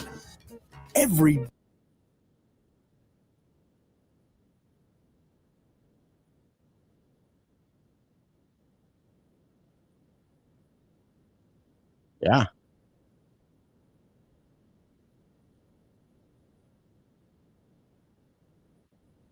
Day. Don't worry, it's perfectly fine. Just take a breath. Just take a deep breath. But not too deeply, because without a rib cage, your lungs wouldn't be able to expand. Without bones, you would need to be hooked up to a ventilator 24/7. This means you would be subject to more infections because your airways are always open. This would let all sorts of nasty germs in. For example, a common cold would quickly become pneumonia. But as long as you eat healthy, you should be okay. Well, when I said eat, I meant we'd give you a feeding tube. You can't chew without your jawbones. On the bright side, you wouldn't have any bone-related diseases like osteoporosis. Plus, you'd never have to worry about wearing a cast. Yeah. But what if our bones weren't removed? What if we never had them in the first place? If we had evolved without bones, that might mean that we would never have left the ocean and we lived our lives like human jellyfish. Maybe we would evolve to have an exoskeleton. Then we would need to molt and grow bigger exoskeletons as we grew. Okay, I'll be honest, that sounds pretty gross, but the good news is that you wouldn't have to deal with it for long. Yeah, your lifespan would decrease significantly since your skeleton provides much needed protection for your organs. Your brain would be left without its helmet, making your noggin extremely vulnerable. Okay, maybe this wasn't the best idea. Our bones do more than we give them credit for. We already know that our bones grow with us as we get older, but did you know that modern life is actually causing our bones to change? For example, feel the back of your head. So that's fascinating to me. Did you guys know that our heads are evolving because of technology? Protuberance. That's interesting. Yeah, we got a spike in the back of our head because of the technology. Monica, did you know anything about this? I did not. This is fascinating to me. Look at that. But it wasn't always there. Look at that. In fact, it used to be so rare that we didn't start investigating it until 1885. So where did it come from? Well, get this. The spike is most common in younger people. The reason? Technology. The constant use of smartphones and tablets has led to this spike. Since we're hunched over our devices, it causes strain on our necks. This protuberance helps the skull cope with the extra stress because it spreads the weight over a wider area. So basically, your skeleton is looking out for you. Thanks, Bones. But you don't have to worry about it. Chances are that if you're watching this video, you have a skeleton. But that isn't necessarily the case. There's a rare genetic disorder called hypophosphatasia that affects 1 out of every 100,000 babies. It's a disorder that causes your bones to disappear. Patients with this disorder lack an enzyme called alkaline phosphatase. This causes their bones to be extremely fragile, so they break down easily. Thankfully, as of today, doctors are working on special enzyme treatments. These allow the bones to slowly grow back so patients can move again. So, to sum it all up... There we go, Nation. What if we didn't have any bones? Well, the thing is, if we didn't have any bones, we wouldn't last very long. And what I love about this topic is it only accentuates one point we talk about often on this show. You got to get up and get moving. You got to get active. Get that body strong. Get your bones strong. What'd you take out of that video? In many ways, nothing new that jumps out at me because we know we need bones here. But Dr. Monica, around the table here, anything jump out at you from that video? It makes me want to work harder with my trainer tomorrow. Well, tell me why. Tell me why. Did it inspire you to kind of go, I got to take care of myself? I mean, I've already been doing that. I shared it when I last came on the show. I had really kind of shifted my routine, both everything from eating into working out more realistically and more traditionally. And we've kept it up. My husband and I both have the same trainer and we go every other day with her and it's fabulous. And we're doing weightlifting. But when the gentleman was talking earlier about the squats, I don't remember the type, Bulgarian squats, I think. Yeah. Oh, hell no. So like, I was like, I guess I have to lean a little bit more into that because squats are not my favorite thing. Yeah. Monica, so Dr. Monica, do you You like to lift in it. You lift heavy? You get under the weights? I'm not heavy yet, but I'm lifting. I was in a car accident last year, so it was a repair. So I was like making sure I don't further injure it, but I'm getting back into weights now, and it's much more consistently. Well, and that's that's perfect, because it doesn't have to be heavy. You just got to start, and that whole thing will develop. You'll end up lifting heavier as your journey continues. And so it's a lot of times people think they got to rush into lifting heavy, when it's really not about rushing into anything. It's about just creating the habit of showing up and getting some work done, and everything will develop on its own. Yeah. Alex, did you take anything from that video? What if we didn't have any bones, or was it all pretty obvious stuff to you, or did something surprise out of you for you? I mean, the short answer is life would suck without them, to say the least. What that video got me thinking is essentially what happens if we don't take care of our bones, right? How many people over the age of 60, 70, yes, 80 years old that have lived a lifestyle of this, yes, right, and not a lifestyle of movement, and you can literally see their skeleton has paid the price. How many old people walk around bent over in this posture because they simply did not continue to build their bone strength over time? And sadly, usually people wait until there's a problem to fix it. Yes. When in the reality, the best thing you can do is work to make sure that problem doesn't happen in the first place. So that was my biggest takeaway from it. Yeah, me too. Me too. Johnny, what did you take away from it? And then the second question I want to ask you is, because of your expertise, somebody listening right now, what can somebody do to increase their bone strength? Johnny. Well, I think the video was, I think, designed to get people to think. So if you're thinking, that's what it was for. In terms of, your like we talked about in the beginning, your bone density, your skeletal structure is the foundation for everything.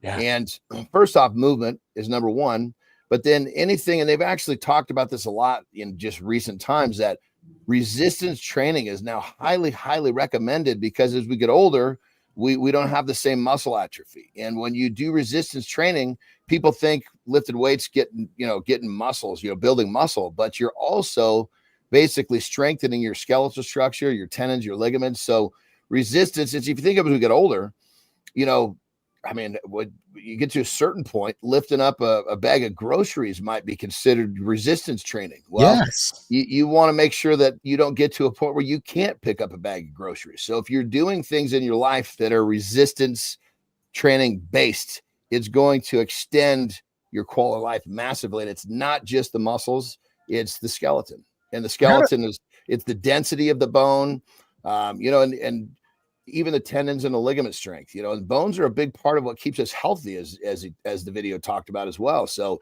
when you're, I guess it just comes down to just realizing that, when you live an active, healthy lifestyle, it's going to pay down the road.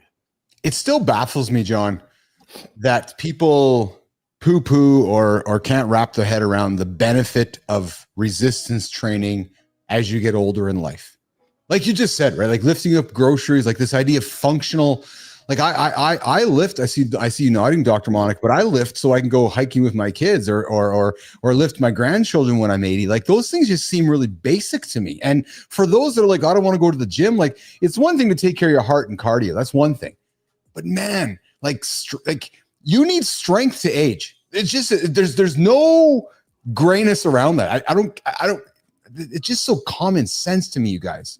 But yet I get frustrated when people they just can't wrap their heads around that. Johnny, I see you wanted to lean into that. And we all have different ways that this hits home with us. Like one of the things that I am never going to let happen is we've all been into a public restroom. Sometimes you even find it in someone's home where there's a fucking bar on the wall next to the toilet. Yeah. Well, Jesus Christ, if I have to use something to pull myself off the toilet at any age, man, I really fucked this thing up. Yeah. Yeah. You've made some bad cumulative decisions probably, right?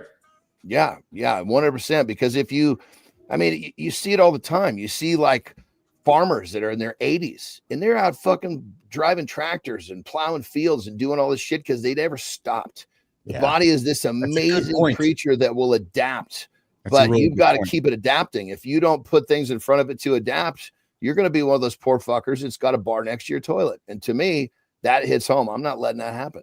Yeah, or in the shower when you're trying to pee. You got a handle in the shower, you got your hand on the shower, you're trying to pee and brush your teeth, and you're like, holy Christ, I don't got enough hands right now because I didn't do any strength training, yet I've peed in the shower my whole life. So gentlemen, if you like to pee in the shower, go lift weights. So you don't have to have a bar in the shower and hold your penis and have a piss and brush your teeth. It's all going backwards. So there's one reason alone to do strength training, right? If you want to pee in the shower, go do strength training. Well, and you hear it real quick, you just for everybody out there who's use this, they say, oh, well, if I lift weights, I get big too fast. That is bullshit. Yeah, that means as soon as you start lifting weights, you start eating too much and you get fucking fat. I get bulky too fast when I lift weights. It doesn't work that way. No. So just remember, if you're using one of those, easy out phrases to not lift weights, you're really shortchanging yourself on your longevity down the road of your life. That's right. Fly Fisher, I thought the bar next to the toilet was for extra pushing force. That's a good one. Yes, that's some of us might need that extra bar to push out there to get some leverage. Fly Fisher, if you haven't already, I invite you to subscribe to this channel. We show up every single day, 8 o'clock Eastern time, live. The only live morning show to help you start your day, help you get out of bed, and not hit the snooze button. Johnny, I was talking to my daughter last night I said, how do you wake up? She goes, I wake up and hit the snooze button once. I'm like, oh. I go, how long the snooze button? She goes, 9 minutes. I go, exactly. I said, if you got up 1 minute before the 9 minutes, you're already a minute ahead of everybody else. She's like, oh, I like that. I'm like, because the next step, Johnny, is to get her and not to hit the snooze button. But I'm like, yeah, if you got up 1 minute before the snooze button ended and somebody's hit the snooze, you're a minute ahead of them. So, well, and you think about 9 minutes times how many days you're alive. Christ, how many days have you fucking snoozed? Mark, let's do Johnny, nine math minutes on that. 9 minutes over 5 days is how much math there, Dr. Monica? I have 45 minutes. Nobody should ever complain that they don't have 45 minutes to do something every week. I mean, and personally, I don't hit the snooze button ever. I purposely have it off and away from the bed. So Keith, did you say 9 times 5? Yeah. There's 7 days in a week. Well, I'm talking just the 5 days that people kind of because sometimes people just like take the weekends off, right? So I'm with let's not adjust the standards down here. All right. So 63 minutes in a week, nation. There's no reason you can't find 63 an hour. That's a hell of a long time. 4 hours a month. And do that by and what is it, 52 weeks in a year? So you're talking 52 hours. And then if you live to be 80, 52 times 80? Christ, I can't calculate that with a calculator, but that's a shitload of time. Yeah, that's if you've wasted and not achieved your big goals. All right. I got a good one on it. So like when I was in college, I had a teammate and a roommate who essentially slept 8 to 12 hours a night and also napped 2 to 4 hours a day. And usually, especially in college, I'm operating off of 4 to 7 hours of sleep a night. I literally sat down and did the math. And I was like, by the end of our just 4 years in college or college career, I've literally lived like 3 more months than you have. You know what I mean? Like I've experienced 3 more months of life than my roommate because he slept like literally 3 times as much as I did. So pretty nuts. That's crazy. Yeah, all right. Well, listen, it is time for the boys to get rocking and rolling. I know that John and Alex got a busy day ahead of them here. So we're going to work towards walking John and Alex out of the lab, and Dr. Monica and I are going to keep the show going for the last 15 minutes or so. We're going to do the community corner and shine a light on the creator spotlight. Monica's brought somebody to the table. Yeah, we celebrated Monica a few months ago. She's like, I got somebody to celebrate at the table, and we're going to catch up with Monica. She's doing some great stuff here. So before we do that, John, Alex, what's on the agenda today? I got legs day. What are you guys going to crush today? Well, we're going to right from here. We're going to go have some breakfast, which is going to be some tri-tip. We're going after some beef. Nice. And then after that, we're going to basically get ourselves warmed up and hit like a back by tri day. It's more of a realistically, we're both kind of sore, but because it's our last day together, we're going to celebrate with a workout. Beautiful, beautiful. Well, you guys get after it. Johnny, I love you, brother. Good to see you here this morning. We'll see you tomorrow. Alex, we will not see you tomorrow, right, pal? No, I'll be gone. But I'll get you his contact info so we can get him on the show. I would love that. Yeah, Alex, you come back, man. I've enjoyed having you around. I enjoyed getting to know you, and any friend of John's a friend of mine. And yes, let's stay in touch and let's have you back on the show, okay, brother? And Alex, tell all your buddies to come hang out with us and tell them about this great morning show that we're building here. Will do. Keith, thank you so much. I've absolutely loved being on. You guys are doing great stuff. I think you guys are an awesome trio. And yeah, I really appreciate it. And let's get me back on sometime. Let's do it, brother. You safe travels, okay? Appreciate it. Thank you. Okay, Alex. All right, Johnny, take care, brother. You got it, Dr. Monica. Great to see you again. Good to see you. You got it. All right. See you in the morning. See you, brother. Take care, guys. All right, there they go. Well, Dr. Monica, just you and me left. It'll be fun. Let's go. Yes, that'll be fun. All right. Good morning, nation. Keith and Dr. Monica here. Mornings and Alive with Keith and friends. Bottom of the hour. We're working on the final corner on this journey. Yeah, that's it.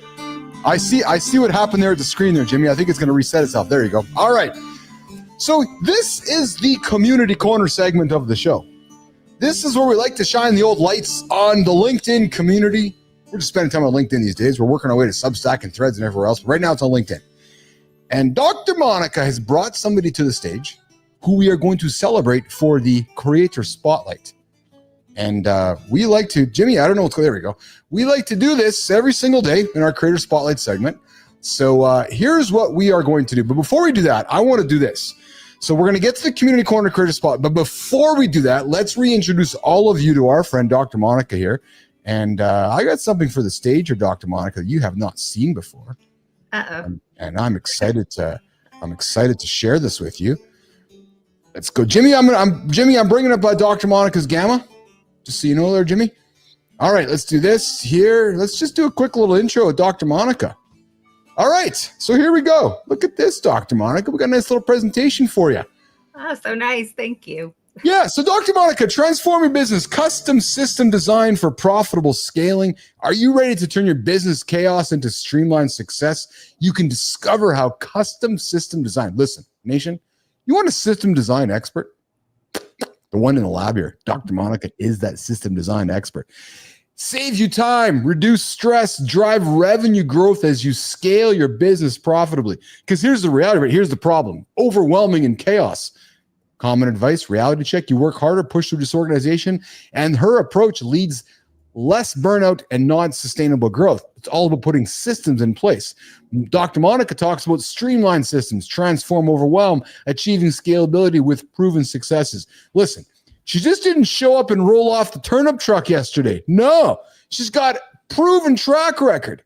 Forte Labs COO, Systematic U, and business coaching. Dr. Monica has been around the bend a few times, helping a number of humans along the way. Partnership process, she does auditing, implementing, and roadmap, and she has these academic professional credentials, dual doctorates, law school, and real-world experience. Specializing with entrepreneurs, course creators, professional students. You want to take the next step with Dr. Monica? DM Scale. Book a call and transform your life, transform your chaos into clarity and business with Dr. Monica Rysavy. There you go. I said the last name on the air with you today. I know we're working on the branding of Dr. Monica, but hey, let's do a quick catch up. How are you? It's been a while since we caught up here. It's been a number of weeks. How's things going? How's life going? How's business going, Dr. Monica? Life is great. And when we talked last time, I remember I was telling you I was a couple days out from going from being an employee to being my own full-time show, running my own business full-time.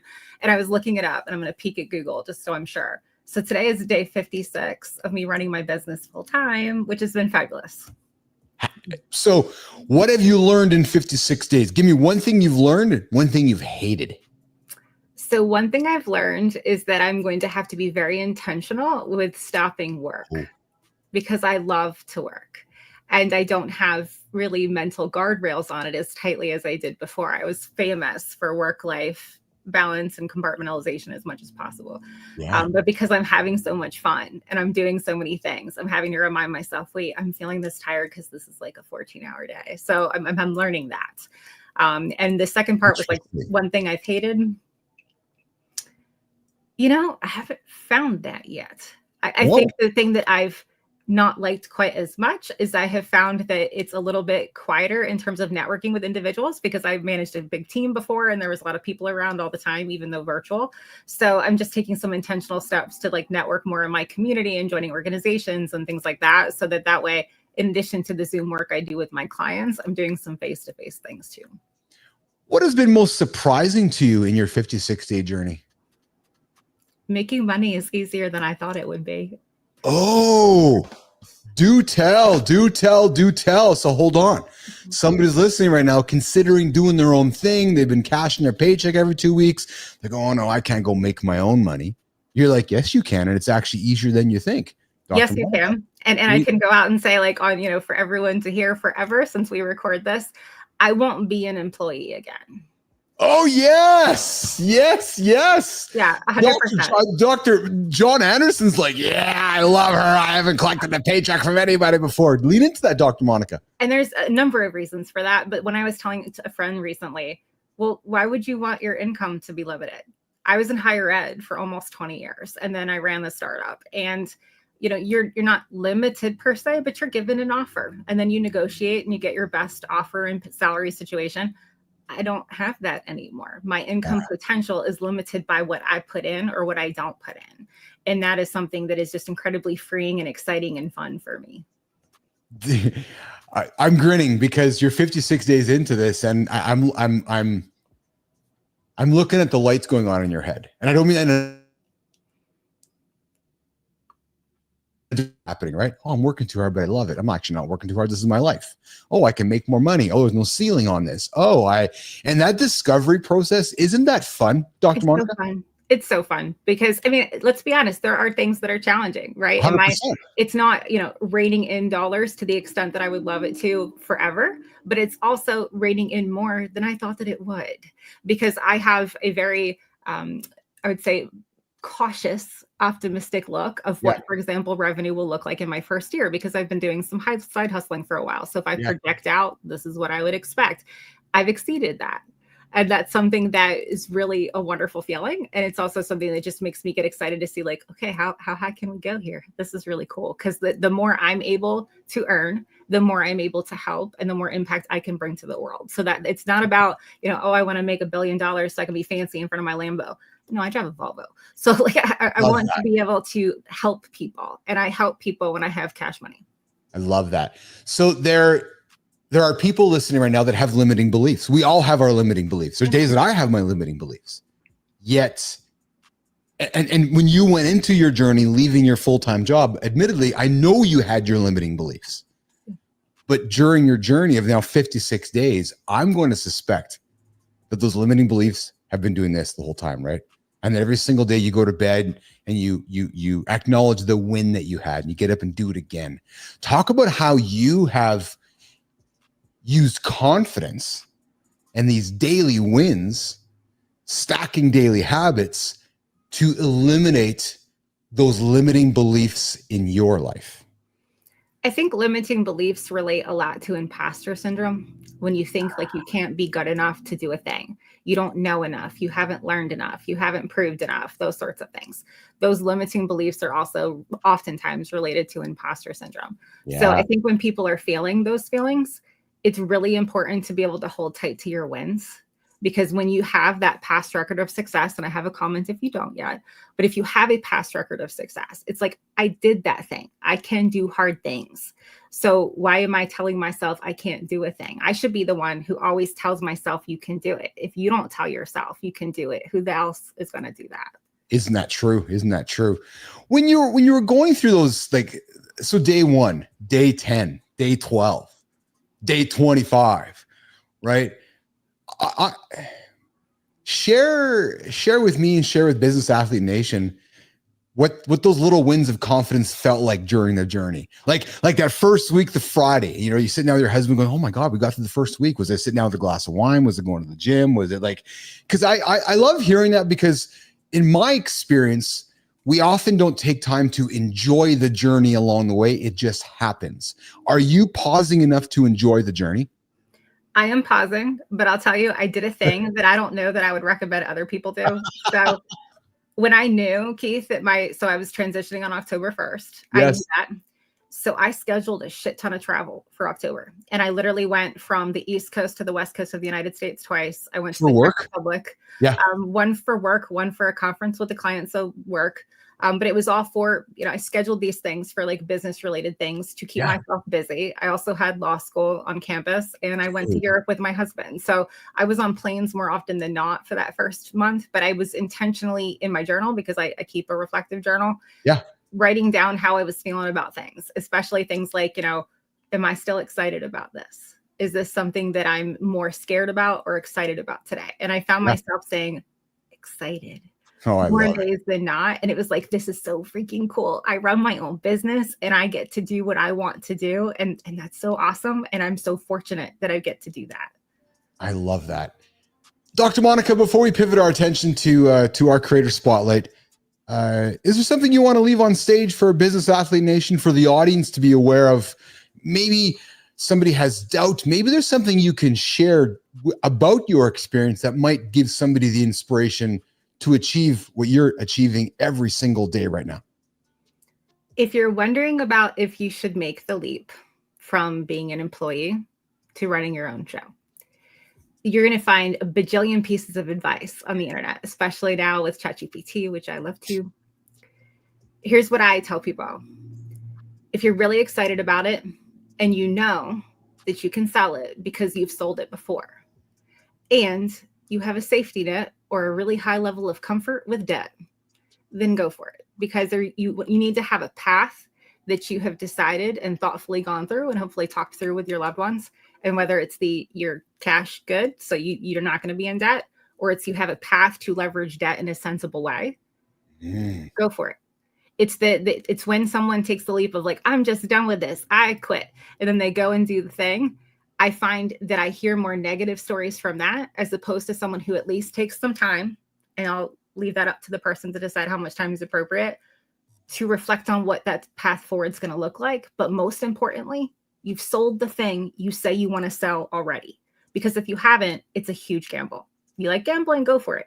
But if it's proven, that's a whole different story. It just makes your trajectory so much more positive and predictably positive. You know what we need to do, Monica? We need to keep bringing you back during your journey. We're 56 days into this. We need to bring you back. Jimmy, we should have marked this down here. We need to bring Monica back. I know that day 100, day 120, and just along the way, right? Because I want to, because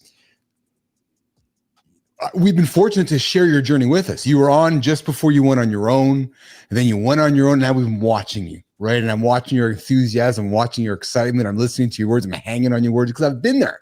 I've been in your shoes, right? So I'm curious as you get into day 100, day 150, because let's be frank, it's not always going to be awesome.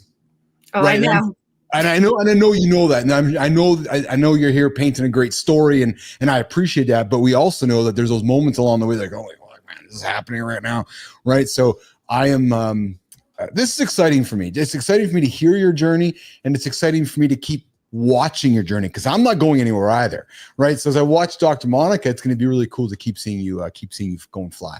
I would absolutely love that. And hey, if it's like day 100, that'll be something like 35 days into my community being available, because I just launched a community, and that's something that if we could talk for a moment about. Yes, let's do that. Tell me about the community. So it has a killer name. I have to give my husband credit.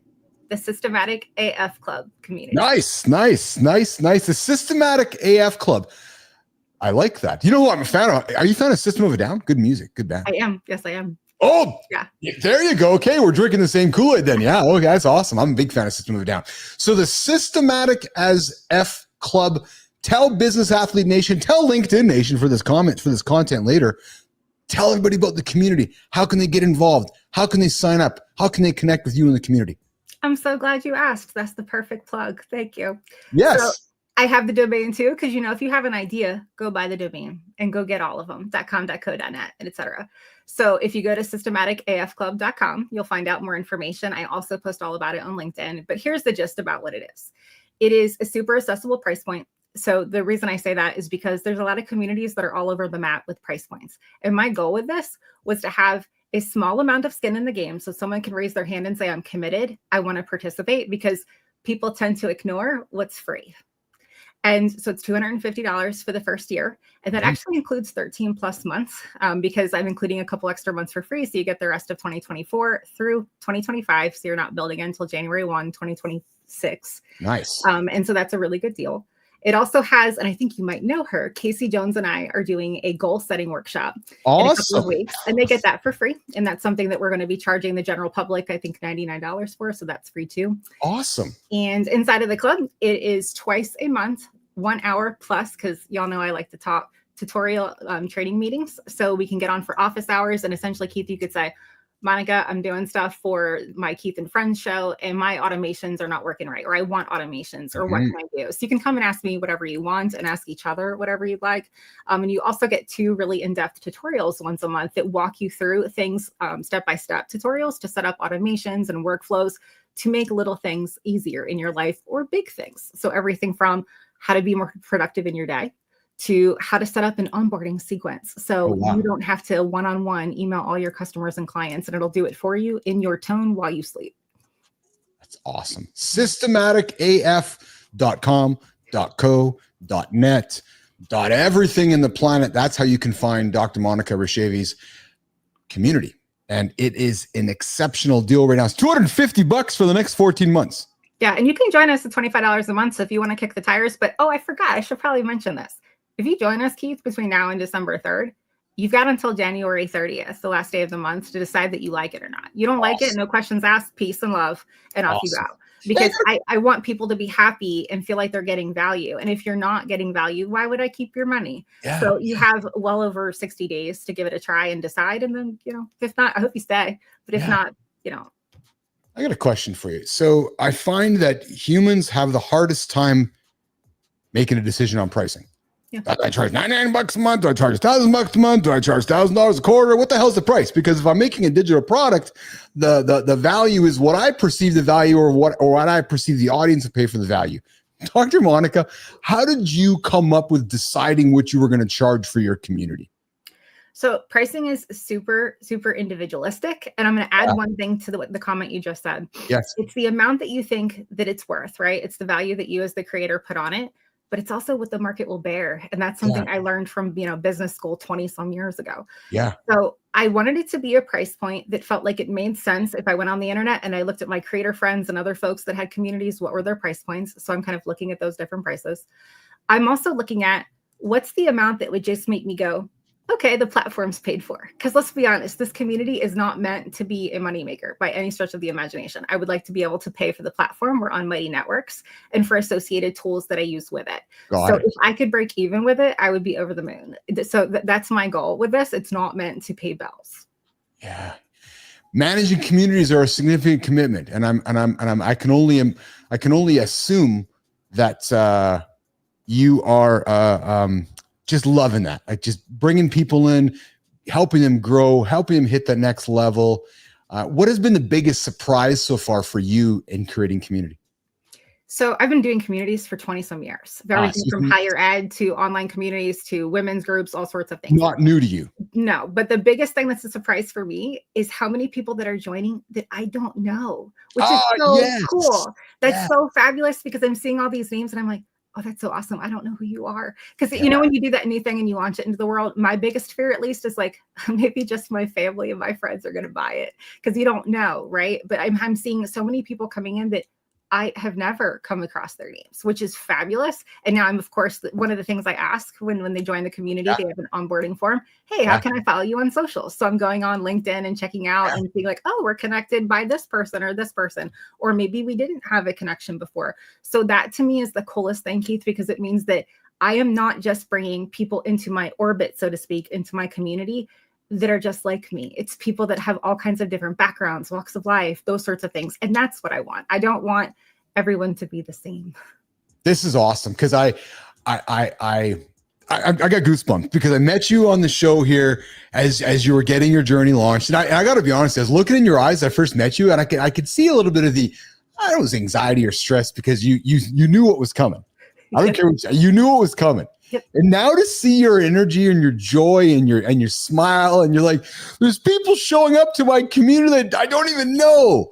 Like, that is awesome, because that's like setting up a building and wondering who's going to show up. You're like, okay, well, my mom and dad showed up, my husband showed up, my family showed up. Oh, that guy showed up. Oh, who's you? How did you find me? Like, that is an accomplishment in itself. And if that is any motivation for somebody who's reluctant to start, that in itself is just, enough motivation to do it. And Dugan, I see you there here. I can personally attest this. Good morning, family. Good morning, Raymond Walker. Good to see you here as well. And yes, Jack Dugan, good to see you here this morning. I got you here, brother. But I love that, Monica, because you're right. It's just getting started, and I see this joy coming together for you has been really, really, really exciting for me as well. All right, listen, let's do this. Let's get to the other reason why you're here. So there's two reasons why you're here. I wanted to catch up with you, bring you back to Community Corner and celebrate what's going on in Dr. Monica's world. Then the second thing was, I was like, hey, is there somebody in your orbit who you want to take the big old Mornings in the Lab light and shine it on them? We call it the creator spotlight, as you know. And you're like, yeah, I have somebody. Like, all right. So I'm going to take the proverbial light. Jimmy, we're going to take the proverbial light, hand it over to Monica, and she's going to go shine that big ass light on the Mornings in the Lab mountain, and we're going to shine it on somebody. So while we're doing that, I'm going to pull up my screen here. Today, we're trying something new. We're going to celebrate somebody here in the community, in the LinkedIn community. And Monica, today, Mornings in the Lab, Keith and Friends, is going to celebrate somebody who you are nominating here this morning. So here's what's going to work. I'm going to put up something. We created a gamma for this human, just like we created for you. We're going to put it up on stage, and then we're going to have you talk about this human we are celebrating here this morning. You want to do it? Let's do it. All right. So I love this because nobody's like, who are they going to celebrate? What's going on here? So, all right, drum roll. Jimmy, Mornings in the Lab, Keith and Friends with Monica, Dr. Monica Rysavy. We are going to celebrate this morning our new person, creator of Mornings in the Lab. The creator is Sean. Where is it? Hold on. I got it right here. It is Sean Blanc. Sean Blanc is a Blanc. Yes, a systems for common growth, a founder's journey. He's a seasoned entrepreneur since 2011. Why are we celebrating Sean Blanc here this morning, Dr. Monica? So Sean does so many good things in the world, period, like full stop. But the reason I mentioned him when we were talking about who should we bring to celebrate is because Sean is one of the first creators I came across a couple of years ago when I started learning from individuals online, specifically about productivity. I think the first course I took from Sean was a focus course or something along those lines. There's also courses on Obsidian and other software tools. Yeah. But Keith, Sean made a huge impact in my life last week when he invited me to participate in an intensive online that was called Focus Like a Boss. So I got to spend 2 full days online with other business owners, other entrepreneurs, and really dig deep into what it's like to have effective focus that is backed by what you really want to get out of life. And that's distilling, something like 16 hours together into a really short sentence. But it was the perfect thing to do during this transition time of me going from employee to employer of myself, and being able to have that time. And Sean is just super giving with his time, both to myself, and I've observed him with others doing that. And he's someone that I really think your community needs to meet and be aware of, because I love that you have this morning show for guys, and I love that you're okay with having some, female friends that come along. Yes. But I think that having a really important male role model that just walks the talk, shows you ways that are something that can help you with being productive, but also living a life that is meaningful and not just grinding to grind. Sean's your guy. So if you have anyone in your audience that is trying to figure out how do I get more stuff done? How do I spend more time with my family and not feel like I'm burning myself out? They need to follow him on all the socials and all of his content, because he's really great. Oh, Dr. Monica, you know what I love? Look at this post. I love this post, right? You'll never find margin in your life and business. In fact, the opposite happens. You'll find yourself busy and overwhelmed with a task list longer than your arm. If you want margin, you have to choose it and fight for it. Oh, I like that. That's powerful stuff. That's that gets you thinking, doesn't it, Dr. Monica?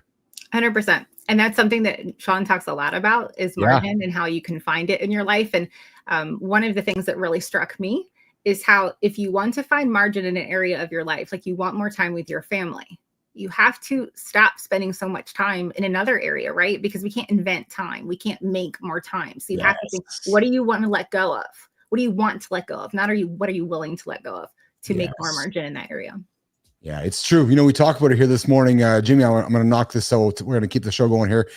We talk about it all the time about the month of November, right? You got to say no to something so you can say yes to some big goals. And I love what you just said. You can't invent time. And I know a lot of people that try to squeeze 25 hours into 24 or 65 minutes into 60, and they fail. Right. So time is finite. You got to find ways to manage what you have inside of that time frame. So I love the fact you pointed out, the reasons why we should be celebrating Sean Blanc here this morning for Creators in the Lab with Keith and friends. Sean, here's how this works. Dr. Monica celebrated you. She put you up on the stage. We loved shining the light on you. Now we put the invite out to you. Would love to have you on Community Corner, the same role that Monica's in right now, to have you bring somebody in your orbit to the stage so we can pay this forward. We're just setting this whole segment up. And actually, Dr. Monica, you're one of the first seeds to this. So this is great. So just like I've witnessed your journey from day 1 to day 56, in many ways, you're witnessing the start of this kind of Community Corner Creator Spotlight. So as the years go by, you can sit back and go, yeah, I was there, one of the first guys celebrating Sean Blanc. So this is great. Dr. Monica, I appreciate you. I'm really grateful that I've got to know you and got to meet you over the last number of months on LinkedIn on the platform. Really grateful you show up here this morning in the lab.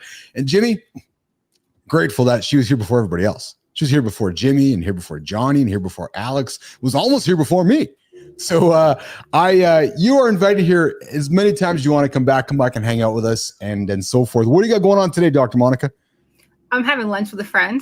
Yeah. And because it's spending time with friends is super important. Yes. And I also am working with my new email marketing expert. I'm learning all about email marketing. So I can put up some things with email sequences and all the things, because a piece of advice for your listeners, if you can, hire experts.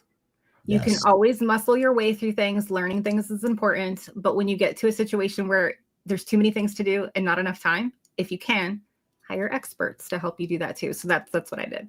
Yeah, because that's good advice. That's really good advice. Look for that expert, find it, and have that help expert move you to that next level in your business or in your life. We had Alex hire Johnny years ago, and he's turned himself into a great journey through his life. So, all right, well, listen, Jimmy, Monica, it looks like it's time to wrap the show up. We got work to do. We got a day to get into. We talked today about what if we didn't have bones. You've been hanging out for the whole show. So we had Kurt Stein join us in the first hour. We talked with Adam House about playing offense, playing defense. We talked about whether it's good to pee in the shower or not. True story. Yesterday, we talked about what happens if you only drank Coca-Cola. And today we leaned into this whole segment of what if we didn't have bones. And Dr. Monica, what's one thing we learned from that? Bones are necessary. Bones are necessary. Most importantly, having strong bones, being strong is important as we age. So get out there and go attack the weights today. And that's exactly what I'm doing. It's leg day for me. Most importantly, it's time to get rolling. Dr. Monica, thanks for hanging out with me today. Thanks for having me. Can't wait to come back. You come back, okay?